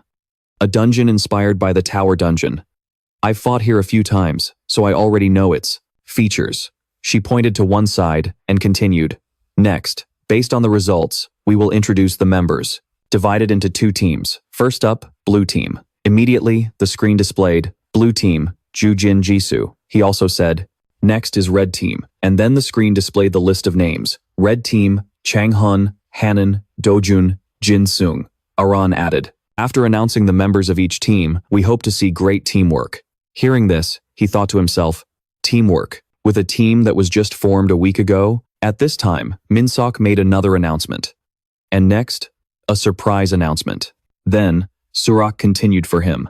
"This match will have a special rule. Participating as a monster will be the first-generation hunter, the chairman of the Hunter Association, Jutek." Not long after, he appeared, to everyone's amazement. Trang Hon was also shocked by this appearance, and even shouted, "Huh!" All the spotlights were now focused on him. Jutek, holding a microphone in one hand, walked with a calm demeanor. Amidst the curiosity about his presence, he spoke in an incredibly relaxed tone. "I have high expectations for the next generation of hunters. So this old man decided to participate and give you all some experience as a small gift. Don't be too nervous, and give it your all in the finals. See you again next week on the stage prepared for you. I hope you will be the one who shines the brightest." After hearing these words, the young man began to fall into deep thought. Trang Hon decided to chase after Jutek. "Wait." Instinctively, the chairman turned his head. Looking puzzled, Jutek asked, "What is it?" In Trang Hon's hand was a business card. Trang Hon handed it back to Jutek and said, "I'm returning this to you." This confused the chairman. "To me?" he stated bluntly. "Mr. Gonu told me I should meet the team owner." Looking at the business card that read Team Peo, Trang Hon mumbled in his head. Peo. A team that's been at the bottom of the 3rd league for years. Even before my regression, I don't even remember this team. But thinking carefully, he realized he did know this team. Much later, it was revealed that Jutek was the one who founded the team, and it became a huge topic. On the other hand, there was another secret revealed. The owner of Team Peo was Chairman Jutek. As soon as he saw the business card, the chairman laughed out loud. However, just a second later, Jutek's brow furrowed, and this reaction made Trang Hon a little nervous. He glanced at the boy and asked nonchalantly, "The owner on paper is Hunter Gonju, so how did you know?" To which Trang Hon replied, honestly, "Because I can see everything." He then added to himself, "That sentence has multiple meanings. My ability can see right through you, showing me your detailed personal information, so what I said is technically true. Now, what are you going to do?" Meanwhile, the man was astonished by Trang Hon's answer. After hearing those words, Jutek let out a loud laugh. He then praised the boy. "Excellent. I never expected that skill.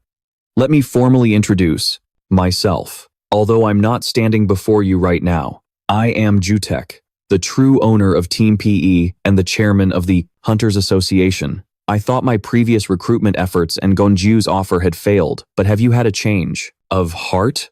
The boy smiled as the chairman fell right into his trap, thinking, hook, line, and sinker. Trang Hon said bluntly to Jutek, "In exchange, I want Team PE." After returning to his office, Jutek couldn't stop tapping his fingers on the desk while thinking about what Trang Hon had said. A moment later, Gonju asked Jutek, "Did you give the owner the business card I sent?" And he replied, "I did." With a worried expression, Gonju quickly explained, "But that condition is a bit difficult, isn't it, Chairman? I'm not sure Trang Hon's current value is that high." The chairman began to ponder Gonju's words, muttering to himself, "I never thought he'd demand full control over the team's operations and business rights in exchange for joining. Even though he's the first sniper in Korea, that condition is a bit much. While he performed very well in the program, that's still only at an amateur level." After thinking for a moment, Jutek stood up and replied, "You're right. That's why he made a new proposal." "And so?" Gonju asked. "A new proposal?" With a conflicted look, the chairman turned to look out the window and said in a low voice, "He's betting on winning against me in the finals, and not just winning the finals, but defeating times me asterisk." Gonju thought it was impossible, and angrily exclaimed, "That's insane." Jutek turned to him and said, "Of course, I won't go all out, but if he can do it, maybe bringing him in at that price isn't too much." At this, Gonju's attitude suddenly changed as he replied, "If that's possible, then it's a deal." Not stopping there, while pouring a glass of water, Jutek mentioned, "The funniest thing is, when I said sure to accept the offer, do you know what he said?" He recounted Trang Hon's words. He said, "Sure, if that happens, I won't be recruited by you. You'll be recruited by times me asterisk." Upon hearing this, Gonju was stunned and shouted, "What? He really said that?" Meanwhile, the chairman just laughed and said, "Hilarious, isn't it? Ha, if that actually happens, then he'd be right. But does he really think it'll be that easy? Let's see what tricks he has up his sleeve." At that moment, Trang Hon was in a meeting with his team. He then asked everyone, "So, no one objects to me being the team captain, right?" He glanced toward Hanan and thought to himself, "I thought Hanan would want to be the captain. The way he keeps looking at me with those pleading eyes is stressing me out." When no one responded after a moment, he scratched his head and said awkwardly, "Well then, let's start discussing strategy, shall we?" Everyone replied in unison, "Okay." Trang Hon drew out the strategy. As he explained, "Everyone agrees that Hanan and I are the strongest, right? So I'm proposing a strategy that revolves around us as the core, a focused exchange." At this point, Trang Hon drew two rectangles, one for Team Blue and one for Team Red on either side, with a yellow star in the center, surrounded by a circle with the words, "Focused Exchange." He continued, "First off, just like our opponents, the best strategy on this battlefield of the gods is to farm up and then engage in team fights. We'll build our strategy based on that." Trang Hon then pointed to the yellow star and said, "However, due to the presence of Chairman Jutek on this battlefield, some of us, including myself, will be using a slightly more unconventional strategy." Afterward, everyone joined the discussion. As soon as the match starts, everyone except me, Hanon, and Dojun will gather items or hunt monsters to level up. The three of us will head straight into the neutral monster territory from the very beginning. First order of business, find Chairman Jutek. After hearing his plan, Hanan was confused and asked loudly, "Chairman, Jutek, very quickly, the boy confirmed it again, nodding as he replied, "Yeah, I want to take down Chairman Jutek." However, Jin Sung didn't trust Trang Hon, so he snapped, "Go up against Chairman Jutek? Are you insane? What can the three of you possibly do to him? Even if he says he won't go all out. I know you dominated the elimination mission and did really well in the survival mission. But just because of that, you think you're one of the best hunters in Korea? Don't try to act tough in front of real professionals." Hearing Jin Sung's words, Trang Hon sensed that many others probably looked down on him too. A thought crossed Trang Hon's mind. "Looks like you made quite a few enemies from the elimination mission. There's not much time, so let's just ignore it and move on." Hanan then said to him, "Everyone, do you really think Trang Hon doesn't know how strong Chairman Du Teach is? He's the one who led us through the elimination quest and everything else, so he must have some kind of plan." Trang Hon looked surprised to hear these words of support from him, and he thought to himself, "This guy, we've been at each other's throats this whole time, and now he's suddenly defending me? How strange." He then revealed his strategy. "Of course, I don't intend to fight Chairman Du Teach head on. Listen, this isn't a completely absurd plan." As he spoke, Trang Hon's eyes were filled with determination. Meanwhile, at the studio, Ara was speaking. "Welcome, viewers across the nation. I'm your judge, Ara. I'll give a brief explanation before the upcoming finals." In a flash, she brought out two models as an example, and Ara began to explain. The Hunter tournament usually consists of 7-on-7 matches, and depending on the map, there's a grinding phase where you'll kill monsters, level up, and farm items. After that is the mission phase, where you capture neutral monsters or points. Finally, there's the team fight phase, where the 7-on-7 battle takes place. Because the missions differ depending on the map's characteristics, the game will unfold in many different ways. Min-seok picked up where she left off. And for this final match, we have a very special guest. The current chairman of the association, Du Teach, will also be participating. We already know the roles of the participants, but what role will Chairman Du Teach be playing? This is very interesting. This time, he has chosen the role of a neutral monster. So basically, he's taking on a role similar to that of a monster. But compared to the rookies, the chairman is one of the professional hunters, a first-generation hunter. Are they even capable of competing against him? That's why Chairman Du Teach will have a few restrictions placed on him. First, all of his stats will be reduced by about 2. Even a difference in the decimals is significant at the professional level. So, even with higher stats, he won't completely overpower the participants. Then, Ara provided more information. Furthermore, there are 14 participants, but only one, Chairman Du Teach. "I'm very eager to see how everything will play out," Min-seok added excitedly.